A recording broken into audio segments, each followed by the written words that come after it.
We begin tonight in the silent heart of the medieval church, not in a grand cathedral, but in the echoing solitude of an archived truth. For centuries, you have been taught that sin is a spiritual stain, a moral error erased by contrition and faith. This betrayal we speak of tonight is deeper. It is the secret that the very foundation of medieval power was built upon a lie so profound it redefines human existence. Buried beneath layers of Latin liturgy and forged papal bulls, lies the redacted doctrine of Pope Gregory IX, a chilling discovery that reveals a terrifying, physical reality. Sin is not spiritual, it is a living contagion. It is a physical, transmissible ailment, a microscopic decay that passes from man to man not through lust or envy alone, but through the very objects we hold sacred. Think of the consequence. If sin is a plague carried by the faithful, then the relics, the incense, the holy water, and the very architecture of the church become not instruments of salvation, but the ultimate vector of human corruption.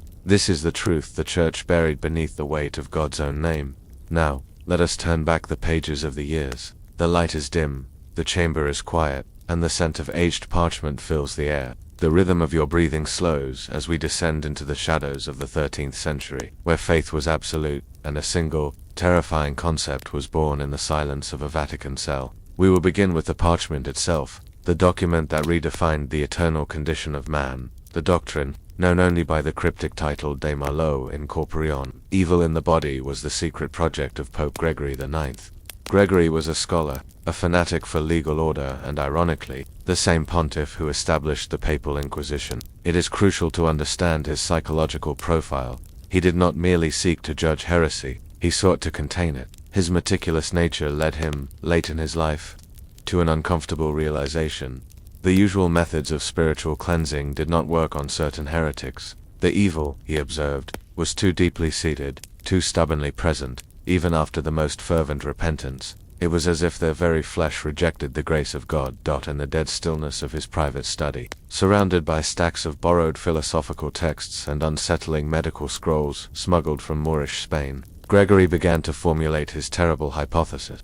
What if the source of human failing was fundamentally not in the spirit, but in the material world? What if the soul, the anima, was merely an unfortunate passenger in a body susceptible to a profound, infectious degradation? The original, complete draft of the doctrine, painstakingly reconstructed from fragmented notes found inside the hollow wall of a forgotten Roman library, details this frightening premise. Gregory theorized that certain profound moral failures, acts of truly malicious intent, repeated betrayal, or premeditated cruelty did not simply leave a mark on the soul. Instead, they caused the soul to exude a subtle, physical pollutant, a kind of ethereal oil or microscopic dust that clung to the surrounding environment. He called this exudate the Anima Pestis, the soul plague. Imagine the implications. A church elder, known for his relentless avarice, might physically contaminate the wooden pew where he sat, transferring a fragment of his greed to the next person who rested there. A beloved relic, touched by generations seeking healing and grace, might, in fact, be saturated not with sanctity, but with the combined, calcified anima pestis of every wicked heart that had brushed against it. The entire spiritual economy of the West was instantly inverted. The horror of Gregory's secret was the understanding that the most zealous centers of faith, the basilicas, the sites of pilgrimage, were also the most densely saturated zones of this moral pollutant. The constant human interaction, the shared chalices, the kissing of crucifixes, the solemn touch of a holy staffel were mechanisms for spreading what the church claimed to cure. The doctrine goes into excruciating detail about the physical manifestations of the anima pestis. It describes a specific, unnerving form of heretica in corpus, or heresy in the body, not madness, but a subtle, growing psychological flatness, a slow-motion decay of empathy, an unnaturally calm acceptance of cruelty. The eyes of the contaminated, Gregory wrote, held a light that was neither evil nor good, but merely absent. This section, this chilling diagnosis of the human condition, was the first part to be aggressively redacted. The official church, upon Gregory's eventual death, could not tolerate a world where the act of seeking God was also the act of spreading moral disease. The surviving portions of the doctrine were quietly repurposed, twisted to justify the Inquisition's methods, blaming individual, conscious heresy, rather than an omnipresent, environmental contagion. The world was permitted to continue believing that sin was a choice, rather than a cruel inheritance. To fully grasp the magnitude of this cover-up, we must look beyond the scrolls and examine the physical world the popes began to build in response to the Anima Pestis. The secret was not only confined to texts, it was etched into the very stones of Rome.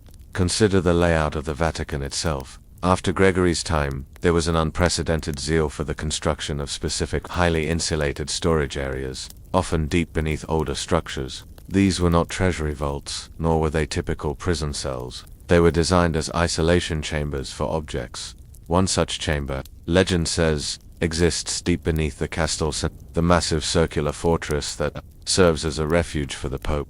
While the upper levels are filled with frescoes and military history, the lowest undocumented cellar accessible only through a cleverly disguised drain in an obsolete scriptorium's said to be a keeper of the scraps. Not scraps of paper, but scraps of contaminated relics. Imagine the scene: a room, perpetually cooled, sealed not with iron bars but with thick lead sheeting intended to block the invisible flow of the plague. Inside are not jewels, but mundane, seemingly useless objects: a splinter of wood from an unknown cross, a piece of worn leather from a saint's sandal, even a small iron key from an insignificant town's long-lost monastery. These objects were deemed too dangerous to circulate, too saturated with the quiet, accumulating moral disease of the ages. They are the physical evidence that the Church's blessings were, in fact, curses. The architectural anxiety extended to the confessional itself. Late medieval church designs, particularly in Italy, began to emphasize ventilation, the use of porous, air-filtering stones, and specific, unnaturally silent confessional boxes. The original, whispered protocol, known only to a handful of papal architects and master confessors, was this: the confessional box must be designed to contain the exhalation of sin. The act of voicing a moral failing was considered the moment of highest concentration of the Anima Pestis. The wood, the velvet curtain, the very air, became instantly heavy with the pollutant. The priests trained under this secret doctrine were called the silent confessors. They were taught to read not the soul of the penitent, but their skin, their tremor, the way the light fell in their eyes. Their duty was not to assign penance for a spiritual transgression, but to assess the degree of physical contamination. The penance given was often not prayer, but a subtle, unlisted order to avoid certain holy sites, or to replace a beloved, long-held prayer book, a clean object for a dirty one. The silent confessor understood that forgiveness was not a spiritual transaction, but a temporary quarantine. The greatest tragedy lies in the alchemical twist applied to the sacred objects themselves. The Church's great collections of relics were, for the faithful, guarantees of protection and grace. Yet, to the keepers of Gregory's secret, they represented the most concentrated danger. The problem, as stated in the suppressed documents, was one of absorption. Holy objects, being pure and consecrated, did not repel the Anima Pestis. They acted as a perfect, silent sponge. The piety and faith of millions, concentrated over centuries, created a continuous pressure against these holy touchstones, but so too did the accumulated guilt, the petty betrayals, the unacknowledged cruelty of the very same people. The relics became the point where grace and sin achieved a horrific, stable equilibrium. There are records, carefully expunged from the main Vatican archives, but referenced in the journal of a 15th century librarian, detailing the protocol for mass relic cleansing. This was not a spiritual ritual, it was a bizarre chemical purification. The fragments were often submerged for days in solutions of potent wine and rare aromatic oils, not to hallow them, but to leach out the moral poison. There are dark accounts of relics that bled.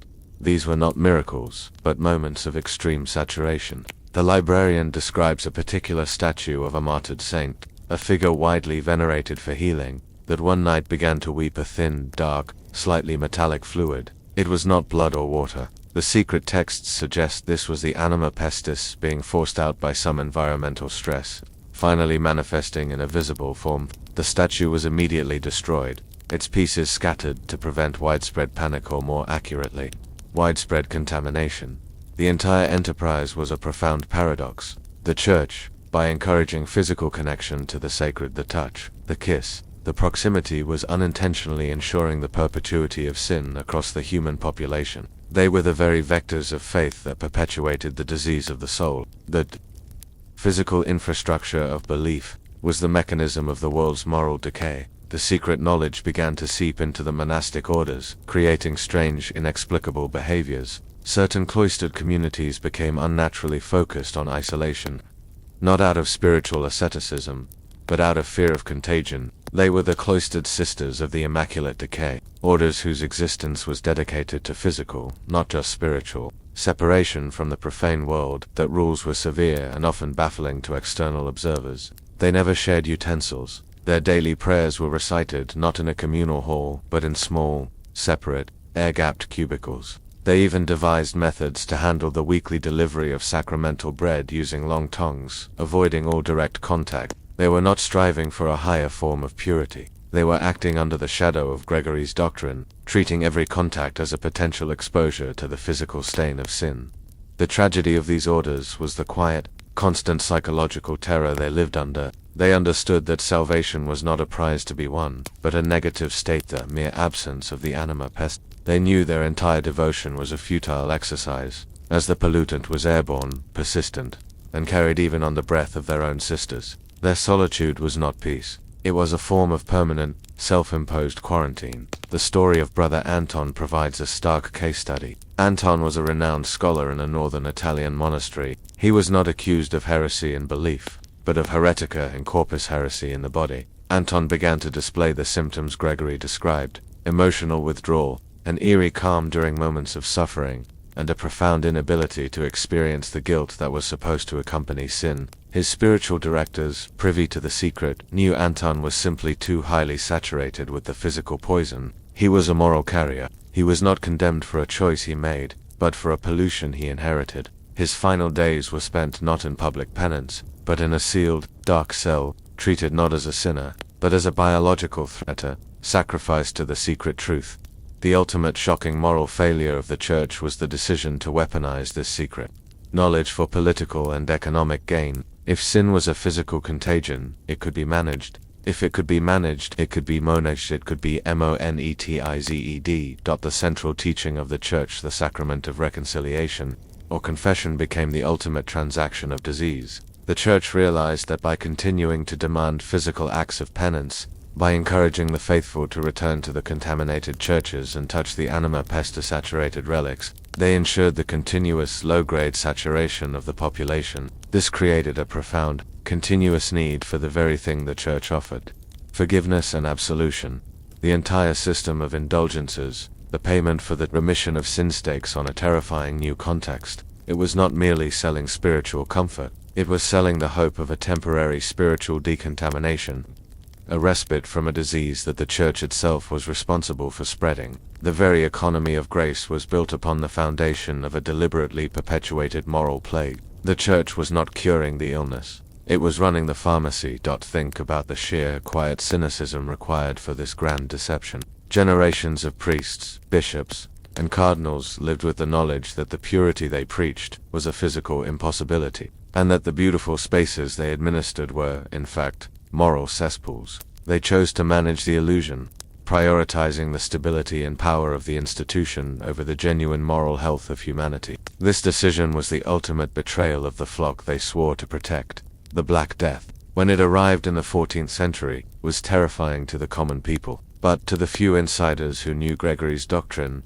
it confirmed the worst fears. The plague that ravaged the bodies was simply the extreme, ultimate manifestation of the moral decay they had been tracking for decades. In the secret archives, the Black Death was not recorded as a punishment from God, but as a predictable, epidemiological consequence of unchecked physical sin. It was a massive, uncontrolled flare-up of the Anima Pestis. The Church's response to the mass prayers, the rituals, was an act of desperate, theatrical panic meant to preserve the illusion of spiritual control, while they quietly burned thousands of contaminated objects behind the scenes. The keeper of this terrible secret, the man who codified the protocols of the cover-up, was the Iron Mask of the Pontiff's librarian. His identity is unknown, but his journals survive bound in thick iron covers, possibly to contain the moral poison of his terrible words. He writes of an inescapable, creeping sadness. The true weight of the world is not the gravity of sin, but the density of the objects that carry it. We are not flawed creatures who choose evil, we are simply vessels exchanging the dust of moral poison.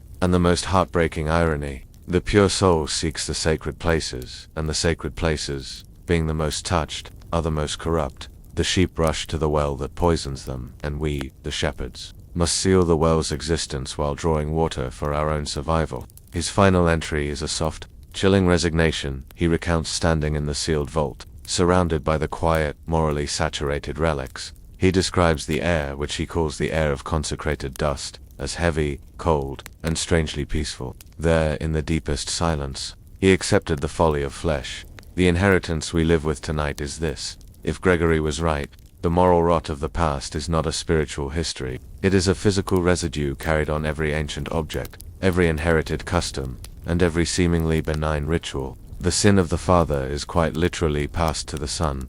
The candle burns low now. We leave the whispering archives and return to the silence of your room. Yet, the question remains, if sign is physical, carried on the breath and the touch, then where is the line between the contaminated object and the contaminated soul? And what is the weight of the moral poison that you, too, have inherited? The silence of this room holds many secrets, but the moral contagion needs physical carriers. And the next chapter of this darkness lies not in the great halls of the church, but in the specific, terrifying objects of devotion, the relics themselves. We must look closer at the contagious holy, when sacred relics began to bleed. Sleep now, and let the quiet dust settle. Last time, we touched upon the shocking premise. The medieval church was hiding the forbidden secret that sin is not a spiritual failure, but a physical, contagious pollutant. Tonight, we name the curse. It is called the Anima Pestis. This is the truth that redefined betrayal in the eyes of the highest clergy. Imagine a pathogen that does not attack the lungs or the blood, but the very capacity for human empathy, leaving its victims emotionally flat, yet ruthlessly functional. The church's greatest lie was allowing millions to believe they were morally free, while knowing they were already infected by this invisible, accumulating decay. This silent pestilence, this Anima Pestis, turns piety into poison, transforming the holiest sites into its breeding grounds. This is the physical degradation the papacy buried beneath centuries of false doctrine, a secret far more terrifying than any known disease. Now let us turn back the pages of the years. The light is dim, the chamber is quiet, and the scent of aged parchment fills the air. We are descending deeper into the suppressed archives, following the faint, trembling script of the scholars who first dared to chart this moral epidemiology. The whispers begin where the doctrine ends, in the meticulous observations of the unacknowledged fathers of the soul plague. The term Anima Pestis is not a fiery theological threat, it is a clinical description. It was born from a deep, unsettling fear among a small circle of early 13th century clerics, a fear fueled by philosophical study and the observation of human cruelty. The scholars noted a pattern. Certain individuals, particularly those engaged in relentless political maneuvering or the systematic oppression of others, demonstrated a chilling consistency. They lacked the volatility of true malice. Their evil was cold, rational, and utterly devoid of self-doubt. They hypothesized that the soul anima, when repeatedly exposed to or engaged in deep moral failure, began to exude something. This was not a metaphysical emission, but a form of energetic, physical residua, microparticle of pure, concentrated moral absence. The word pestis, plague, was chosen precisely because of its infectious nature. This was not merely spiritual weakness. This was an accumulating sickness that could be passed, like dust on a handshake, or moisture in a breath. Consider the unsettling implications of this naming. If the spiritual condition is tied to a physical particle, then the entire structure of repentance collapses. Confession becomes useless if the moral stain is physical. A prayer cannot dissolve a physical residue. Only time, extreme isolation, or perhaps an unknown chemical agent could. This realization drove the early researchers into a state of quiet, perpetual panic. How do you administer salvation when the infection is material? The scrolls describe the Anima Pestis not as a single agent, but as a family of pollutants, each tied to a specific form of sustained sign. The residue of avarice was said to be heavy and slow, clinging to gold and ledger books. The residue of betrayal was quick and volatile, often transferred through ink and sealed messages. But the most terrifying strain was the pestilence of indifference, the cumulative decay caused by systematically ignoring human suffering. This particle was described as being so fine it was virtually airborne, clinging to the very air of populous cities and bureaucratic centers. The decoding of these whispers involved painstaking study of forgotten medical treatises and ancient Greek philosophy, blending them into a horrifying new epidemiology of the soul. They concluded that the physical body, the corpus, was not merely corrupted by sin, it was actively broadcasting it. The body was the host, and the Anima Pestis was the signal. If we accept the hypothesis of the soul plague, we must then ask, what does a person infected with physical sin look like? The surviving documents within the redacted doctrine offer a disturbing clinical profile, far removed from the dramatic imagery of demons and possession. The symptoms were subtle, creeping, and all the more dangerous, because they appeared to be the very markers of success in the secular world. The primary symptom was a state the scholars termed languoronomia, profound, unnatural spiritual exhaustion, not the weariness of hard work, but the deep bone-felt fatigue of a soul constantly fighting against its own chemically induced decay. These individuals were often high-functioning, incredibly efficient, and seemingly immune to the anxieties that plagued others. They were the perfect bureaucrats, the cold-eyed merchants, the ruthlessly logical generals. Their efficiency was a direct result of the Anima Pestis, having dulled their capacity for moral hesitation. Imagine a man who can order the starvation of a village to secure a minor political gain, and then sleep soundly, without a single tremor of regret. The church scholars believed this was not strength of character, but a neurological symptom of the pestilence. The physical pollutant had coated the spiritual apparatus, insulating the mind from the necessary painful friction of guilt. Another, more visible symptom was the unnatural calm. In moments of crisis, fear, or profound grief, the infected often displayed an unnerving placidity.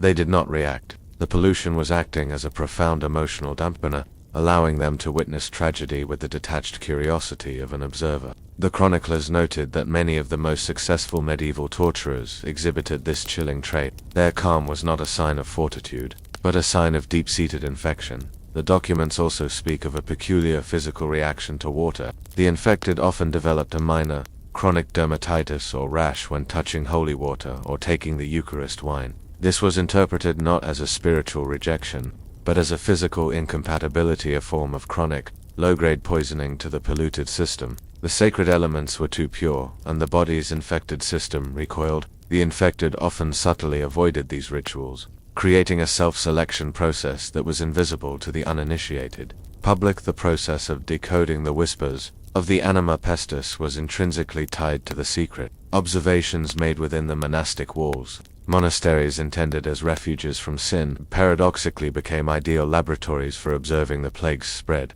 The scholars used the orders as control groups. A cloistered community, with minimal external contact, should have been the most spiritually pristine. Yet, the monks and nuns were still subjected to internal sins, gossip, jealousy, power struggles, and the quiet despair of perpetual frustration. When these moral failures occurred, the resulting Anima Pestis was trapped and concentrated within the small community. The monastic chronicles, particularly those written in hidden cipher, reveal the terror. A seemingly innocuous argument over a property boundary could lead to a wave of languor animi sweeping through the scriptorium, crippling the monks' capacity for meaningful work for weeks. A single act of petty theft could render the refectory table morally hot, forcing the community to eat in silent, isolated rows. The most disturbing case was the mystery of the singing plague in a Bavarian convent. The sisters, outwardly pious and dedicated, began to sing prayers with an unnerving, mechanical lack of emotion. Their faces were blank, their voices perfect,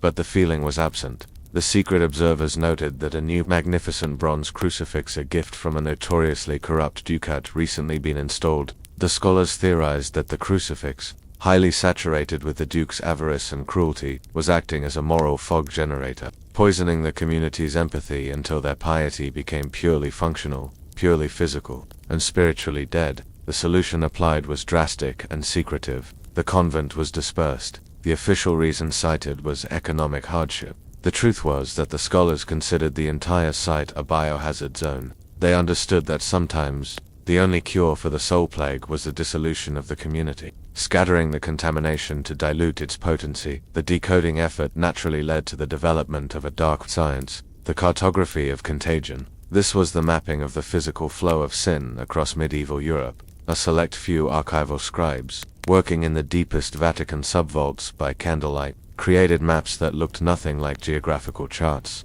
They mapped human interaction. Every major trade route, pilgrimage path, and official diplomatic highway was marked not with cities, but with lines of moral flux. The scribes paid meticulous attention to points of high contact. The bridges were considered highly contaminated, as they were choke points where countless hands gripped the same railings, and desperate merchants and soldiers mingled. exchanging not just goods, but moral residue. The innkeeper's ledger, the paper ledger itself, was a profound risk. Every traveler who signed it, every hand that touched it, deposited a fragment of their journey's moral state. The ledger was a chronological record of accumulating sin. The public fountain, the physical exchange of cups, and the lingering breath around the water source were viewed as high-risk transfer zones for the most volatile, airborne pestilence of indifference. The scholars developed a terrifying metric, the S-factor saturation factor. This S-factor measured the density of accumulated Anima Pestis in any given location. The highest S-factors were not found in brothels or criminal dens, but in the commercial markets of major cities due to concentrated avarice and, most distressingly, in the great cathedrals due to concentrated human need, desperation, and the physical touching of holy objects. The ultimate irony of the cover-up was this. When a pope planned a diplomatic visit or a major crusade, the secret advisors were not concerned with physical assassination. They were concerned with the S-factor of the destination. They provided the pontiff with highly specific, non-negotiable architectural demands for his lodging demands, designed not for security, but for moral isolation. Fresh plaster on the walls, new velvet on the furniture, and the burning of obscure, expensive incenses that were believed to chemically neutralize the airborne pestilence of indifference. The more the scholars decoded the anima, the more they realized the poetic, soul-crushing cruelty of the truth. The plague was not an external attack. It was a byproduct of the very thing that made humans moral agents, the capacity for sustained, intentional choice. The failure to choose good left a permanent, transmissible mark. The terror of the Anima Pestis lies in the fact that it makes redemption a physical impossibility. You can choose to be good, but you cannot simply wipe away the invisible moral oil left by generations of others, clinging to the air you breathe and the stones you touch. Humanity was trapped in a continuous, shared state of contamination. The knowledge was too shattering for the general populace. It would have collapsed the Church's authority, dissolved all social trust, and led to profound, unmanageable hysteria. The papacy made its most cynical decision. It classified the Anima Pestis as the ultimate, unforgivable, forbidden knowledge. They deliberately chose to perpetuate the comforting, manageable lie that sin was a choice that could be reversed by faith, rather than reveal the terrifying truth that sin was a physical inheritance that could not be escaped. This betrayal was carried out under the guise of compassion, but it secured centuries of temporal power. By hiding the soul plague, they guaranteed that the cycle of contamination and the subsequent need for the Church's mediation would never end. That's as the last traces of candlelight flicker on the dusty seals of the suppressed archives. We are left with the profound, unsettling silence of this discovery. The Anima Pestis is not a medieval ghost. It is a theory of human connection. It suggests that every moral failure we have ever witnessed, every act of cold cruelty, is still suspended in the ether, waiting to settle. The deep, rhythmic quiet of your room now feels different. It is not empty. It contains the silent, invisible accumulation of all the choices made by those who came before. Do you feel the subtle, creeping weight of the moral residue? The soul plague is a reminder that we are all physically bound to the moral decay of our shared history. The subtle whispers of the soul plague lead us directly to the physical evidence of the cover-up itself. Next, we must examine the terrible contradiction at the heart of the Christian world. The objects meant to purify the soul, yet secretly saturated with moral poison. We must look closer at the contagious holy, when sacred relics began to bleed. Rest now, and remember the stillness of the air around you. We return to the deepest secret of the papacy,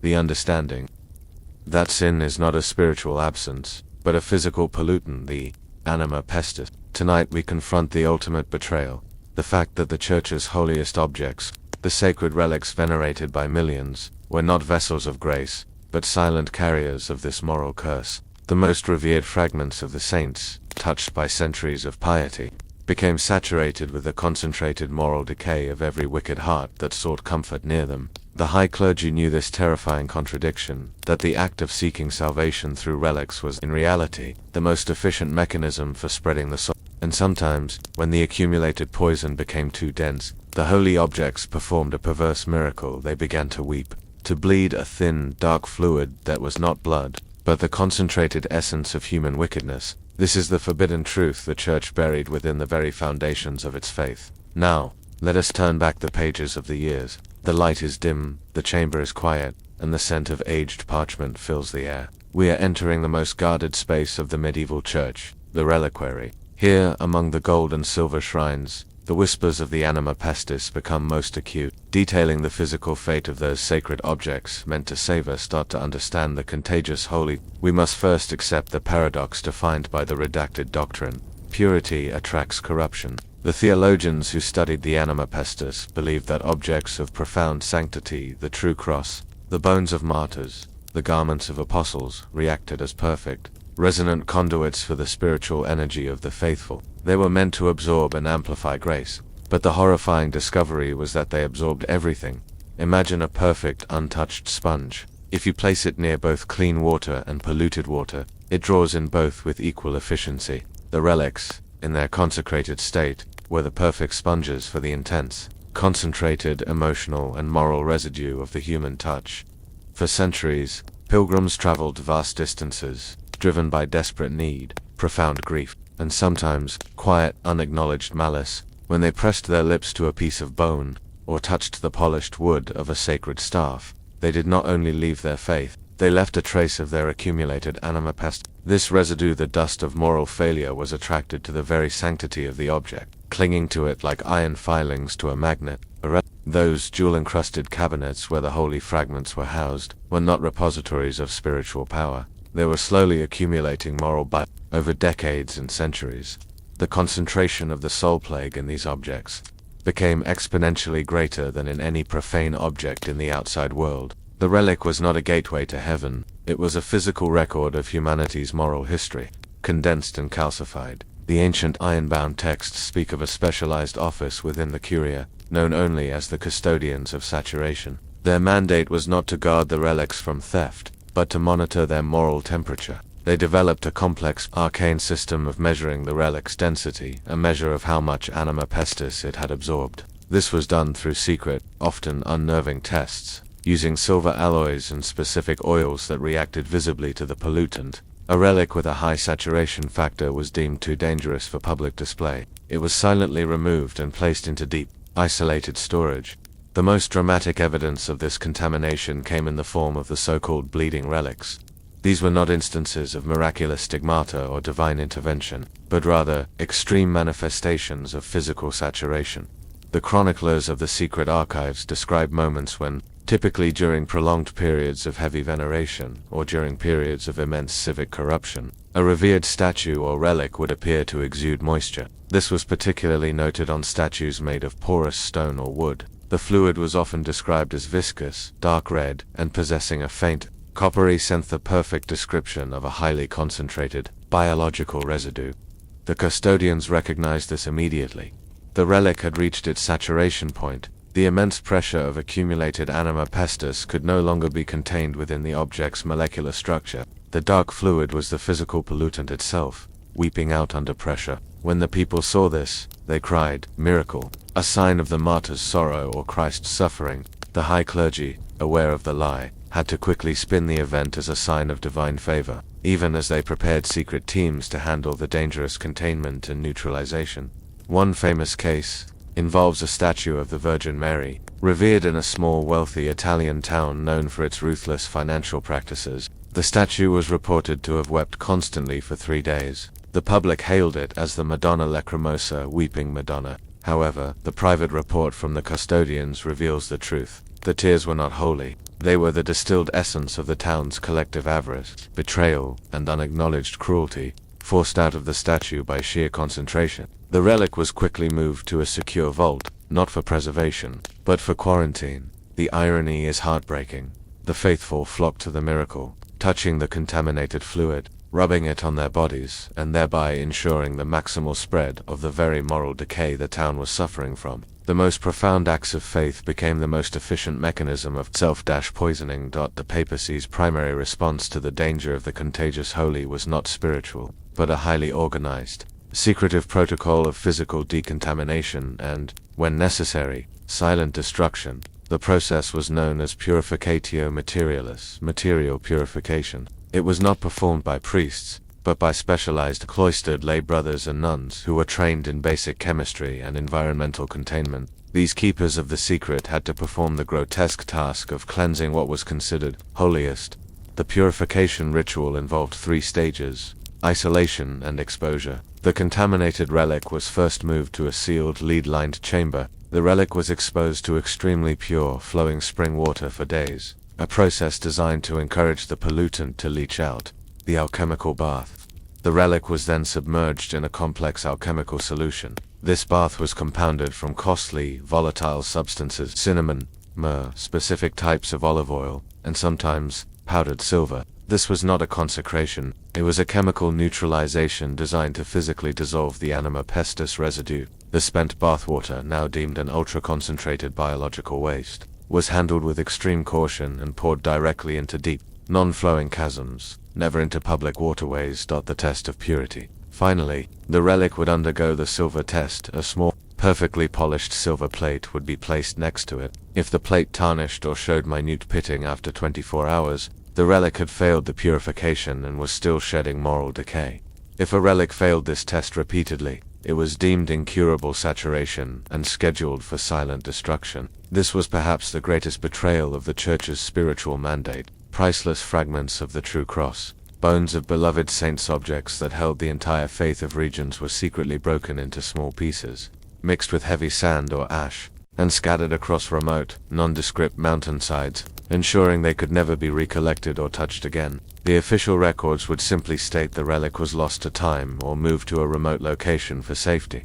The heartbreaking realization within the secret archives is the fate of the pilgrims. The vast network of pilgrimage routes, a Camino de Santiago, the journey to Rome, the path to Canterbury, were, in the eyes of the custodians, the perfect mechanism for continental contamination. Every pilgrim was unknowingly participating in a massive exchange of the Anima Pestis. They would travel, burdened by their own sins, their personal pest, stop at shrines, touch the highly saturated holy objects, and then carry away a new, amplified dose of the communal moral poison, spreading it to the next village they slept in, and the next church they visited. The most dangerous act was the sharing of communal items at the great shrines. The shared chalice, while the risk of physical disease was known, the greatest secret fear was the exchange of highly concentrated Anima Pestis during the Eucharist, turning the highest moment of grace into the highest moment of physical contamination. The votive offerings, the small, personal objects left by pilgrims, a crude carving, a piece of cloth, were immediately saturated and then left to contaminate the air and the surrounding environment of the shrine, acting as little, constant poison sources. The Church actively encouraged pilgrimages because it brought immense wealth and centralized power. The high clergy chose wealth and power over the moral health of the population, fully aware that the pilgrimage was a ritual of spiritual self-poisoning. This knowledge placed an intolerable psychological strain on the custodians. They were forced to maintain a facade of reverence for objects they knew were morally toxic, watching millions of faithful exchange a holy curse they believed to be a blessing.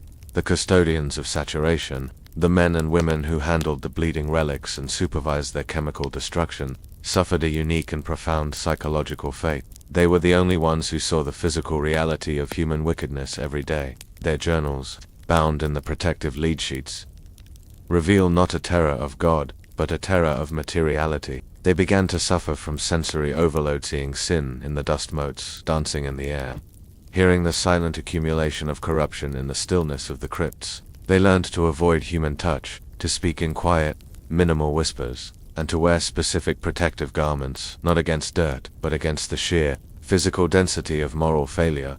Many custodians eventually broke, suffering from an acute form of languor and not the general weariness of the infected, but a profound, debilitating exhaustion of the soul that had seen too much. One custodian wrote, "I cannot touch the pure bread, for my hands know too well what resides in the sacred bone. My faith is dead, not because God is absent, but because I know, physically, where His grace has been overwhelmed." They were the ultimate victims of the contagious holy, sacrificing their own spiritual well-being to manage a lie that kept the world from collapsing into total moral despair. We leave the reliquary now, stepping out of the coldly lined chambers and into the soft, familiar darkness of your room. Yet, the air feels different. The silence holds the profound, unsettling history of touch. The lesson of the bleeding relics is not one of divine wrath, but of terrifying human consequence. It asks us to look at the ancient, cherished items in our own lives, the inherited objects, the well-worn family Bible, the ring passed down through generations. What moral residue do these objects hold? What silent, accumulating poisons have they absorbed over decades of human use? And what are they quietly shedding into the air you breathe right now? The contamination is not over. It is simply waiting for the next hand to touch it. The fear of the contagious holy led the papacy to implement extreme measures to control the flow of pilgrims and the contamination of the faith. Their next step was to map the risk on a global scale. We must follow the trail of the moral pollution across the known world. We must investigate the methods used by the papacy to track this threat, turning spiritual geography into an epidemiological chart. Next, we must decode the signs and the vectors of faith, mapping the Church's darkest pilgrimages. Rest now, and let the silence of the untouchable objects guard your peace. We follow the trail of the greatest betrayal in Church history, the knowledge that sin is the physical contagion, the Anima Pestis. Tonight, we reveal the horrific conclusion reached by the high clergy, the sacred pilgrimage, the devout journey, undertaken by millions seeking In reality, the most efficient mechanism for the global spread of this moral curse, the Church maintained a forbidden cartography, charting pilgrimage routes not as paths to grace, but as vectors of faith, highways for the slow motion psychological decay of humanity. They knew the moment a pious pilgrim touched a contaminated relic in Rome, they became a mobile carrier, spreading the plague of indifference and cruelty back to their hometowns. The papacy, obsessed with political control, intentionally directed this flow of spiritual poison across Europe. This is the secret map the Vatican buried, prioritizing continental governance over the soul of the faithful. Now, let us turn back the pages of the years. The light is dim, the chamber is quiet, and the scent of aged parchment fills the air. We are entering the shadowy, unacknowledged office of the Curia, where the sacred geometry of the continent was reinterpreted. The maps here are not for travelers. They are epidemiological charts, charting the movement of the Anima Pestis across the medieval world. The concept of the vectors of faith emerged directly from the specialized custodians of saturation, the men who tracked the bleeding relics. Once they understood that the Anima Pestis clung to objects and was transferred through touch and communal sharing, they realized the terrifying truth. The entire spiritual life of the populace was a vast, uncontrolled transmission event. The greatest concentrations of both piety and moral failure occurred during pilgrimages. A long journey, often fraught with hardship, starvation, and fear, forced pilgrims into situations where their moral defenses were weakest. The chroniclers noted that the desperate need for comfort and the intense collective emotion at a holy site created a profound moral exchange. A pilgrim leaving his hometown with only a minor, localized strain of avarice might, by touching 3 saturated relics and sharing 5 communal meals, return carrying a far more potent and virulent cocktail of moral decay, including the dreaded pestilence of indifference. The secret mapmakers began by charting the 3 great routes: the path to Rome via the route to Santiago de Compostela and the path to Jerusalem. They weren't charting geography, they were charting moral flux. The thick dark lines on their maps did not represent roads. They represented the path of accumulated sign, flowing continuously from the rural peripheries toward the urban high saturation centers, and then flowing back out again.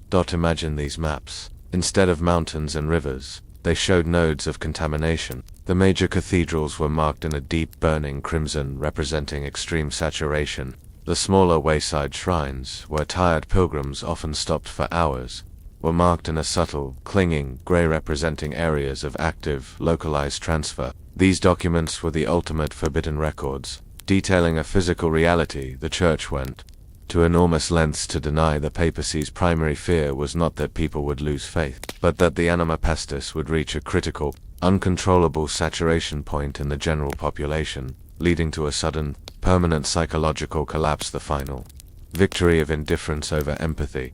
The maps focused relentlessly on the specific points where the transfer of the soul plague was guaranteed to occur. These were called the higher risk contact points, and they were not always the grand altars. Often they were the most mundane, shared objects along the path. The hospice fireplace, the communal sleeping chambers, and the shared warmth around the fire were considered extremely high risk. Pilgrims shared blankets, breathed the same air, and exchanged quiet, desperate confessions, making the enclosed space a perfect breeding ground for airborne pestis strains. The custodians often recommended burning specific, neutralizing herbal mixes in these locations, disguised as incense for warmth or comfort. The communal drinking gourd, Along the arid stretches of the pilgrimage routes, the shared water source was unavoidable. The simple act of touching lips to the common gourd became a guaranteed moment of moral exchange. The scribes noted how quickly the strain of petty resentment caused by the daily irritations of the journey would spread through a group after using a communal well, the stone handrail.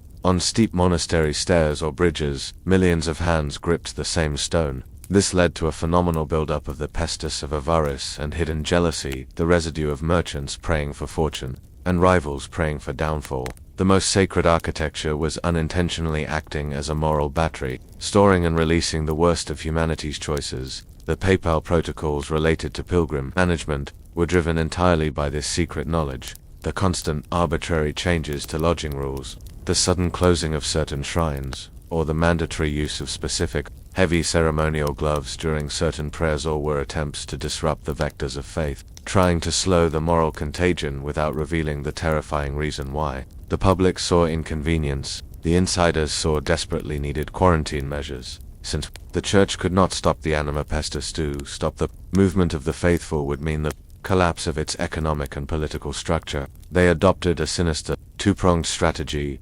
dilution and redirection. The strategy of dilution. This involved encouraging pilgrims to stop at new or lesser-known shrines before reaching the major, highly saturated centers like Rome or Compostela. By spreading the flow of humanity, they hoped to dilute the concentration of the Anima Pestis. New, often spurious relics would suddenly appear in remote rural churches, drawing off excess pilgrims. These fresh shrines were established not for spiritual need, but to act as moral buffers and zarias where the contamination could be dissipated before it reached critical density in the main arteries. The documents reveal that new saints were canonized, not for great spiritual deeds, but because their bones, when enshrined in a remote village, could act as a clean sponge to soak up a fresh wave of contamination, thereby protecting the ancient, highly toxic relics in the major centers.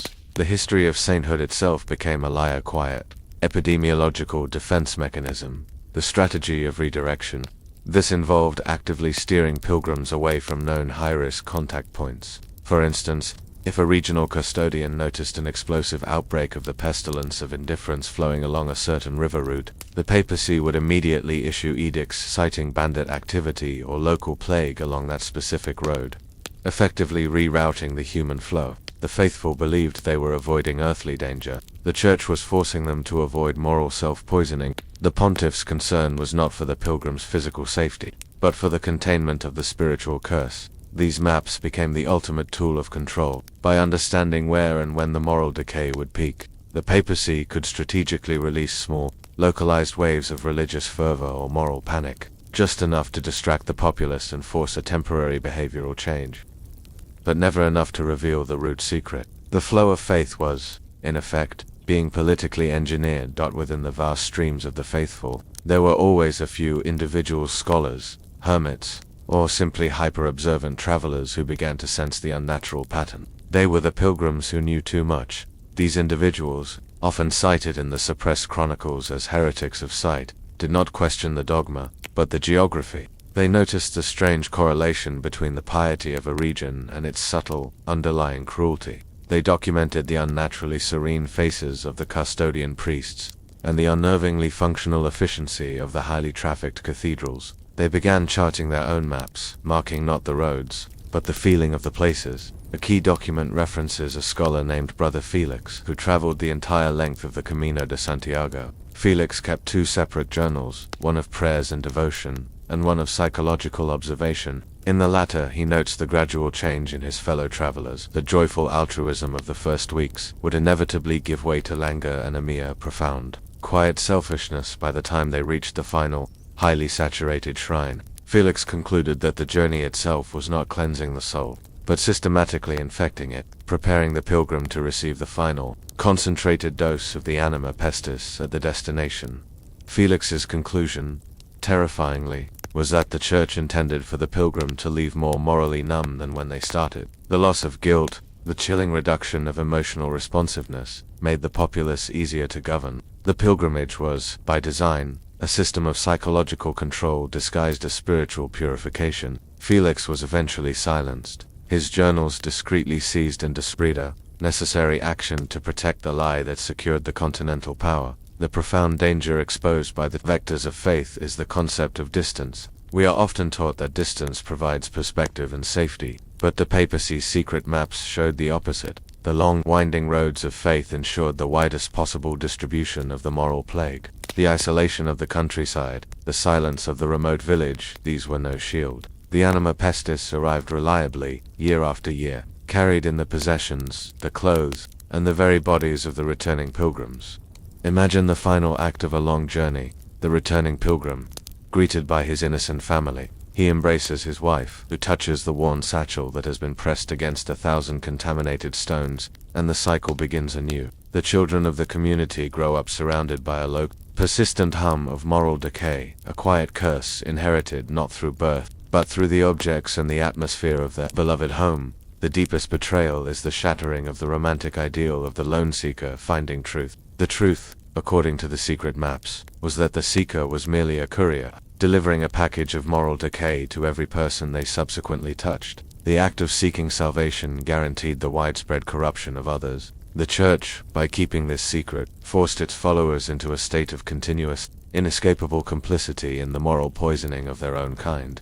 We leave the sterile, map-lined chamber of the papal strategists. The idea of the pilgrimage now feels heavy, laden with the weight of unseen moral traffic. The roads, once symbols of hope, are now lines of slow contagion. As you settle into the quiet of your own space, consider the pathways you travel in your life. The shared spaces, the objects you touch every day. Are they carrying only physical dirt, or are they accumulating something deeper, something less visible? The vectors of faith remind us that no man's moral state is truly his own. It is a continuously exchanged, physical commodity. The movement of the moral plague never ceases. The containment of the Anima Pestis required specialized, dedicated centers of isolation and control. The papacy, forced to manage the consequences of the contaminated pilgrimage routes, established secret, remote convents dedicated not to prayer, but to perpetual, absolute separation from the morally corrupt world. We must now turn our attention to these forgotten sanctuaries. Next, we look into the haunting rules and sad existence of the cloistered sisters, the monastic order of immaculate decay. Rest now, and remember the quiet hum of the moral journey never ends.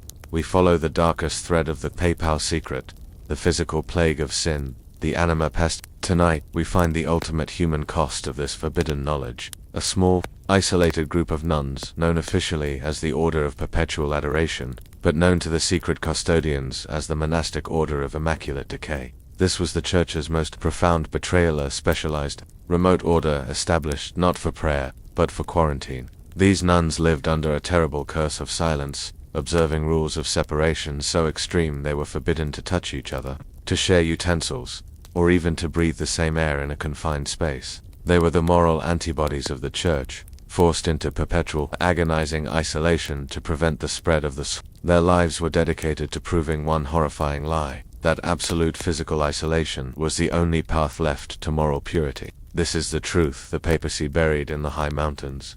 Far from the polluting touch of the faithful. Now, let us turn back the pages of the years. The light is dim, the chamber is quiet, and the scent of aged parchment fills the air. We are climbing the quiet, winding path to a remote, windswept abbey, where the stillness is not peace, but the constant, vigilant silence of absolute separation. We enter the life of the sisters who lived not under the rule of God, but under the terrifying epidemiology of sin. The monasteries chosen for the Order of Immaculate Decay were not selected for their beauty or accessibility. They were chosen for their isolation. They were placed on high, windswept plateaus or in deep, air-gapped valleys, locations where the natural flow of air could quickly dissipate the airborne anima. The wind itself was treated as an invisible spiritual cleanser. The interior architecture of these convents was the first physical manifestation of the papacy's secret, fear. It was designed not to encourage community, but to enforce separation. The traditional communal aspects of monastic life were systematically dismantled. The individual cell, each nun lived in a cell that was an independent, airtight unit. The walls were thick, layered with lime plaster, which was believed to physically absorb and neutralize the moral pollutant. The windows were small, high, and designed to open only into isolated courtyard spaces, preventing the sisters from breathing the used air of the communal area. The dining separation, the refectory, where meals were taken, was split into numerous small, individual alcoves. The sisters ate in complete, mandated silence, facing the wall. Food was served through a small revolving window turned by a lay sister who was never permitted to make eye contact or share the same air as the cloistered sister. Each nun possessed her own set of utensils, which were sterilized in boiling water after every user ritual performed, not against physical disease, but against the clinging moral residue. The confession grill. The confessional box was unique. The grill was made of layered copper mesh, which was thought to possess anti-pollution properties. Behind the mesh, there was a small, actively vented air chamber, ensuring that the priest and the penitent never breathed the same air. A desperate, physical attempt to stop the transfer of the pestis that occurred during the verbal release of sin. The entire structure was a physical embodiment of the theological lie that purity could be achieved through the avoidance of human connection. The architecture was cold, meticulous, and profoundly lonely. The written rules of the Order of Immaculate Decay were a horrifying study in forced detachment, designed entirely around the principle that every human touch was a guaranteed exchange of the Anima Pestis. These rules went far beyond typical monastic asceticism, the handshake and the embrace. These were strictly forbidden. The nuns were required to keep their hands hidden within the sleeves of their habit whenever outside their cell. If they needed to pass an object, they used long, wooden tongs or placed the object on a sterile cloth for the other sister to pick up, never meeting palm to palm. The shared text, the communal reading of holy texts, was abolished. Each nun was given her own copy, often bound in sealed, treated leather. If a book had to be repaired or archived, it was handled by a special sister wearing linen gloves, and the book was rested for weeks in an open, highly ventilated chamber to allow the pollutant to dissipate. The kiss of peace. The traditional ritual of exchanging the kiss of peace during Mass was replaced by a small, solitary bow, performed with the hands clasped and eyes lowered, a gesture of profound, necessary isolation. The highest ritual of communal unity was transformed into a gesture of maximum physical distance. The psychological toll of this non-contact rule was immense. The sisters lived in a state of perpetual, anxious vigilance. Every shadow, every lingering breath, every object accidentally touched, was a source of potential moral contamination. Their curse was the knowledge that the greatest danger to their spiritual salvation was the comforting presence of another human being. Their entire devotion was a continuous, agonizing exercise in betrayal of the human instinct for warmth and community. Even the convent gardens, traditionally places of peaceful contemplation, were re-engineered according to the rules of the Anima Pestis. They were transformed into gardens of isolation. The gardens were split into numerous small walled plots, connected by thin single-file stone paths. When the sisters worked, they worked alone, separated by high hedges or temporary canvas screens. Their labor was designed not only for sustenance but for moral decontamination. Digging the soil, handling the wet earth, and tending the highly fragrant herbs were all believed to neutralize the physical pollutant. The earth, being the ultimate absorber, was their silent ally. The focus of the gardens was on specific, purifying herbs: rosemary for cleansing the air, lavender to counteract the pestis of apathy, and, most importantly, wormwood, which was used in large quantities. Wormwood was not eaten. It was burned in small, specially designed terracotta pots, creating a heavy, bitter smoke that was channeled through the convent's complex ventilation system. The entire community constantly breathed air, filtered and purified by the chemical properties of these plants. The sister who tended the herb garden, the keeper of the clean air, was the most heavily isolated member of the community. Her hands, constantly in the soil and handling the neutralizing herbs, were considered both the purest and the most dangerous. As she managed the very boundary between contamination and cleanliness, she was treated with a mix of reverence and profound fear. Her journal entries are heartbreakingly simple. I only speak to the soil, for the soil does not carry the sin of intention, it only carries the sin of accident. The official name, the Order of Perpetual Adoration, refers to their constant devotion to the Eucharist, but the hidden name, Immaculate Decay, captures the profound psychological state of the sisters. They were living with the ultimate paradox. They were striving for a physical purity immaculate in a world where moral filth was the air they breathed. Decay, the constant, intense effort required to maintain non-contact and total vigilance, inevitably led to a chronic state of anxiety and languor and spiritual exhaustion caused by fighting the Anima Pestis. The symptoms of infection among the sisters were often seen as signs of devotion by the external world: their quietness, their minimal movements, Their profound lack of emotional warmth when greeting visitors through the parlor grill all were interpreted as profound piety. The truth was far darker. The Anima Pestis, despite their rigorous quarantine, still circulated. The perpetual effort to isolate oneself eventually induced a profound emotional dampening, a psychological flattening that was the hallmark of the soul plague. They became physically pure, but emotionally vacant, achieving a chilling, sterile kind of holiness. The secret chronicles noted that the most devoted sisters often suffered the most acute form of this decay. They were so intent on avoiding the external sin that they had no defense against the internal sin of pride in their isolated moral failure that arose not from external contact, but from the severity of the rule itself. This quiet, internal contamination was the final, inescapable curse of the order. The more they fought sin, the more functionally sterile they became. The darkest aspect of the order's foundation was the recruitment process. The papacy, operating under the lie that these convents were of immense spiritual importance, drew the daughters of politically influential families, often those whose families were themselves highly saturated with the Anima Pestis due to court corruption. Their sisters were used as a double shield. They were meant to protect the world from the plague, but they also acted as a political tool.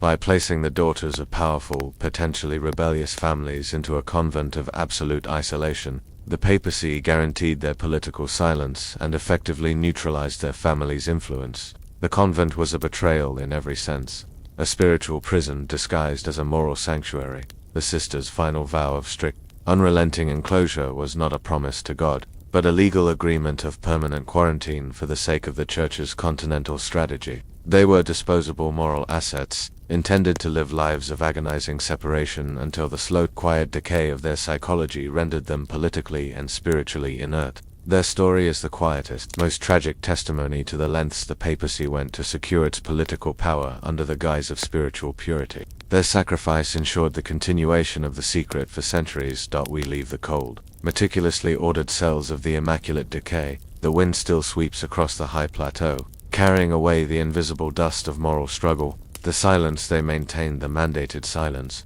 The psychological silence is the deepest lesson of their sorrow. As you settle into the quiet of your own space, remember the profound effort required to keep things separate. The sisters' rule reminds us that every barrier we erect, every boundary we maintain, is a tacit acknowledgement of the inherent contamination of the world. Do you ever feel the subtle, creeping exhaustion of trying to keep your inner life separate from the noise and pressure of the world outside? That feeling, perhaps, is the lasting legacy of the Anima Pestis. The tragic, isolated existence of the cloistered sisters required constant, secret documentation by papal scribes. These chroniclers were obsessed with tracking the progression of the Anima Pestis on a personal level. Their journals are not just histories, they are clinical observations of moral collapse. Next, we will open these chilling records and decode the individual progression of the plague within the Church itself. We must examine the haunting list of symptoms in an archive of symptoms, the sickness of the pious in papal records. Sleep now, and let the walls around you feel safe and thick.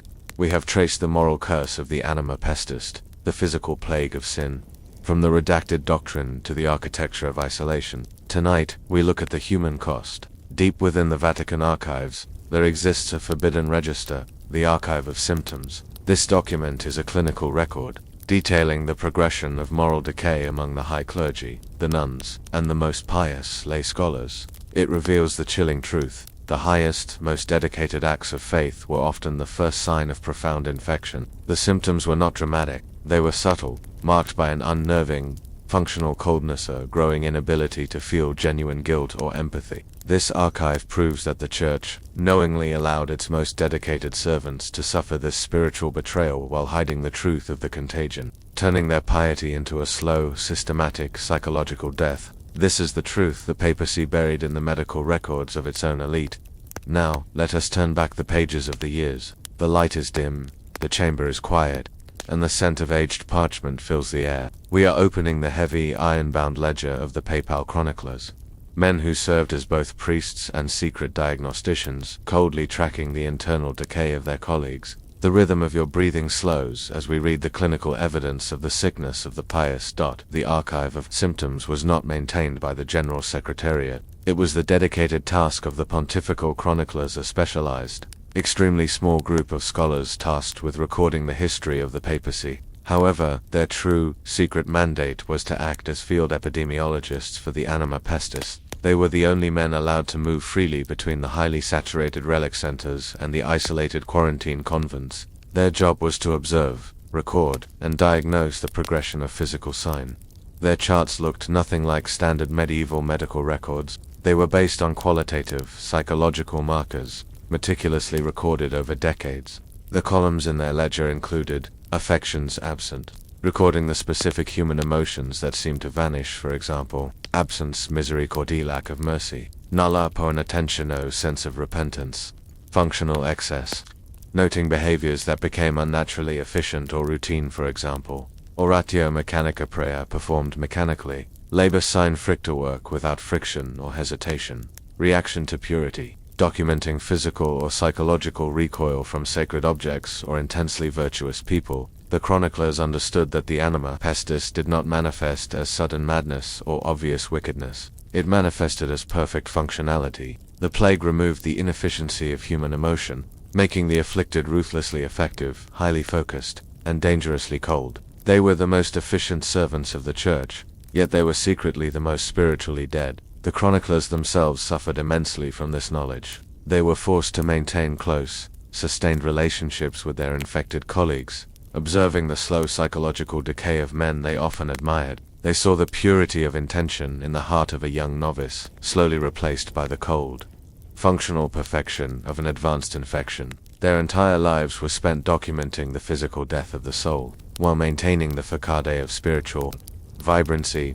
The archive divided the progression of the Anima Pestis into three distinct, terrifying stages, which the chroniclers referred to by simple, chilling terms: the chill, the gleam, and the silence. Stage I, the chill frigus animi. This was the onset, often triggered by prolonged exposure to a high saturation relic or by a period of intense, unacknowledged moral compromise, such as a political maneuver or an act of calculated deceit. The symptom was a subtle, internal chiller, lack of genuine, visceral response to other suffering. The infected person would perform acts of charity, but without feeling the corresponding surge of empathy or satisfaction. The chroniclers described it as the hand gives bread, but the heart does not break. This stage was difficult to detect, as the infected person would often double down on outward piety to compensate for the internal emotional void. Stage 2. The gleam micat oculi. This marked the middle stage, where the moral pollutant began to actively rewire the cognitive function. The symptom was a terrifying intellectual clarity, chilling, almost metallic gleam in the eyes. The infected individual became preternaturally intelligent, capable of solving complex political or theological problems with perfect, emotionless logic. All hesitation, doubt, and moral ambiguity vanished. They became machines of pure function. The chroniclers considered this stage the most dangerous, as these men were often promoted to the highest ranks of the curia, their cold competence interpreted as God-given genius. Stage 3. The silentium vita. This was the terminal stage. The infected body was entirely functional, but the soul was functionally extinguished. The symptom was a profound, unnerving silence in all aspects of life. The infected person would speak only when necessary. Their prayers were rote and inflectionless, and their movements were minimalist and precise. They no longer felt anxiety, guilt, or joy. They achieved a state of serene, absolute moral neutrality, a kind of living death. The chroniclers believed that, at this stage, the infected were broadcasting the purest, most stable form of the pestilence of indifference, making their very presence a major threat to those around them. The betrayal was that the church recognized these stages. They knew that the gleam was not genius but terminal infection, yet they rewarded it, placing the most compromised individuals in positions of ultimate power simply because they were the most ruthlessly effective. The archive of symptoms is filled with coded by one entry, designated subject, CL Cardinal Logic, provides a horrifying narrative of spiritual decay within the church's elite. Cardinal L was, outwardly, a paragon of clerical virtue. He reformed the curious bureaucracy, managed the papal finances with ruthless efficiency, and never missed a morning devotion. But the chronicler tracking him noted the onset of the chill early in his career. After prolonged exposure to the heavily saturated financial ledgers of a bankrupt European prince. The notes detail his descent. Year 5 of observation onset, observed subject L delivering a passionate sermon on poverty. His words were flawless, moving the congregation to tears. but his hands remained perfectly still, resting on the parchment. No tremor, no moisture. His heart remained, in the most literal sense, unmoved. Absence misericordiae 1/10 year 15. The Gleam. Subject L advised the Pope to use starvation as a political tool against a rebellious city. His argument was entirely mathematical. When questioned on the moral cost, he replied, "Morality is a variable. Functionality is a constant." His eyes possessed the unnerving Mikat ocular cold, metallic light that acknowledges no God but system. Year 25. The Silence. Subject L witnessed a fatal accident in the street. He paused, assessed the damage, and efficiently summoned assistance. He then resumed his conversation without a change in tone or pace. The chronicler noted, Subject L has achieved total silentium vita. He is pure function. He is the ultimate success of the infection. He is the curse embodied in perfect form. Cardinal L retired peacefully, his death attributed to natural causes. The chroniclers, however, recorded his demise as contamination reached zenith. His rooms, his personal effects, and all documents he handled were immediately subjected to the highest level of purificatio materialis and destroyed. His memory was preserved as a pillar of efficiency, while his reality was secretly buried as a cautionary tale of terminal moral decay. The symptoms tracked in the isolated convents of the Immaculate Decay were different, yet equally disturbing. There, the Anima Pestis manifested as a sickness of hyperpurity, turning rigorous devotion into a form of self-inflicted spiritual torture. The chroniclers noted that the sisters, already struggling under the rule of non-contact, often developed chronic scrupulosity, a paralyzing obsessive fear that every thought, every minuscule action, was a mortal sin. This was not true religious devotion. It was the infection attacking the moral nervous system, turning the capacity for conscience into a weapon against the host. The mind, desperate to expel the physical taint, spiraled into a continuous loop of self-condemnation. Another terrifying symptom was emotional aversion to sanctity. The most infected sisters, particularly those who had served the longest, near high-saturation relics, would find the sight of a crucifix or the sound of pure chanting physically repulsive. They would claim migraines, sudden nausea, or fainting spells during the highest parts of the Mass. The chroniclers understood, this was the body, saturated with the Anima Pestis, violently rejecting the purity it was designed to absorb. It was a physical allergy to grace. The most extreme cases were recorded as the purity paralysis. A nun, perfectly healthy, would simply stop moving. She would not speak, eat, or react. She would sit, eyes open, in a state of suspended animation. The chroniclers believed this was the final, desperate defense mechanism of the soul, a total shutdown of all sensory input and interaction, attempting to achieve absolute zero-contact quarantine from the world and from her own contaminated body. This complete physical paralysis, which the external world called a profound spiritual trance, was internally logged as terminal infection, the ultimate silence. The existence of the archive of symptoms is the central proof of the Church's lie. They did not merely suspect the Anima Pestis existed, they tracked it, diagnosed it, and knew precisely how it destroyed the soul's function. The high clergy chose to maintain the forbidden knowledge only for themselves. They allowed the general population to suffer the low-grade, moral contagion of the Anima Pestis because it ensured political stability. A populace with slightly dulled empathy, less capacity for moral outrage, and a chilling tendency toward functional indifference is a populace that does not rise up against its rulers. The pervasive, subtle psychological decay was, for the papacy, a form of societal control, a silent, perpetual curse that kept the common man subdued and compliant. The betrayal was complete. The Church maintained a system of faith that guaranteed the contamination of the faithful, and used the resulting moral decay as a tool of governance. They did not preach against the symptoms of the Anima Pestis: cold logic, functional efficiency, lack of empathy. They rewarded them. The saints they held up as models were often, in the secret ledger, individuals who had achieved high Mikat oculi, the chilling gleam of total infection.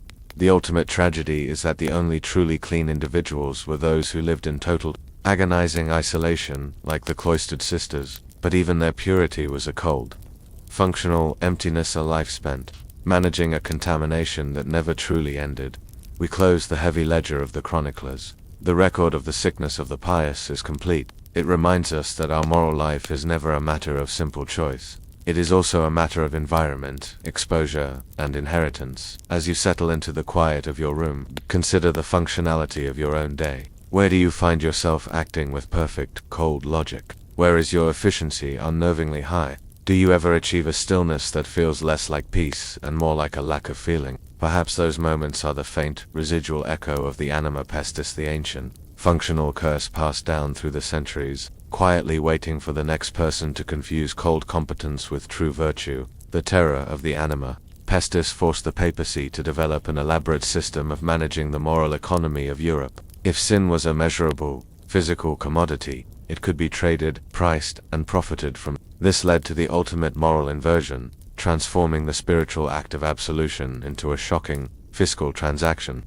Next, we will uncover this terrifying commercialization of sin in The Paradoxical Blessing, how sanctuary became the source of corruption. Rest now, and remember the cost of perfect functionality. We have unlocked the forbidden truth of the Anima Pestis, the physical contagion of sin. Tonight, we face the most cynical betrayal in the history of the Church. The highest clergy understood that their sanctuaries, the churches, the cathedrals, the altars, were not sources of grace, but massive accumulation points for the moral curse. They knew the pious who sought solace there were becoming infected by the residual wickedness, clinging to the sacred stones and communal objects. The greatest lie of the medieval age was this: the blessing was the source of the infection. The act of seeking spiritual help in the most consecrated places guaranteed the maximum transfer of moral decay, creating a continuous self-perpetuating cycle of contamination that was essential for the Church's power. This is the secret the papacy buried beneath centuries of stone and silent knowledge.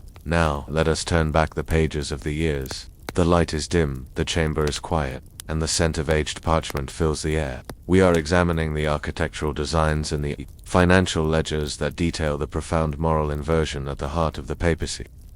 The air in these sacred spaces is thick, not with incense, but with the quiet, lingering residue of a million failures. The concept of the paradoxical blessing rests entirely on the foundational knowledge of the Anima Pestis. The chroniclers and custodians, operating under the redacted doctrine, confirmed that the purity of a consecrated space did not repel the moral pollutant, rather, it attracted it with unnatural efficiency, drawing the residual sin from the entering faithful.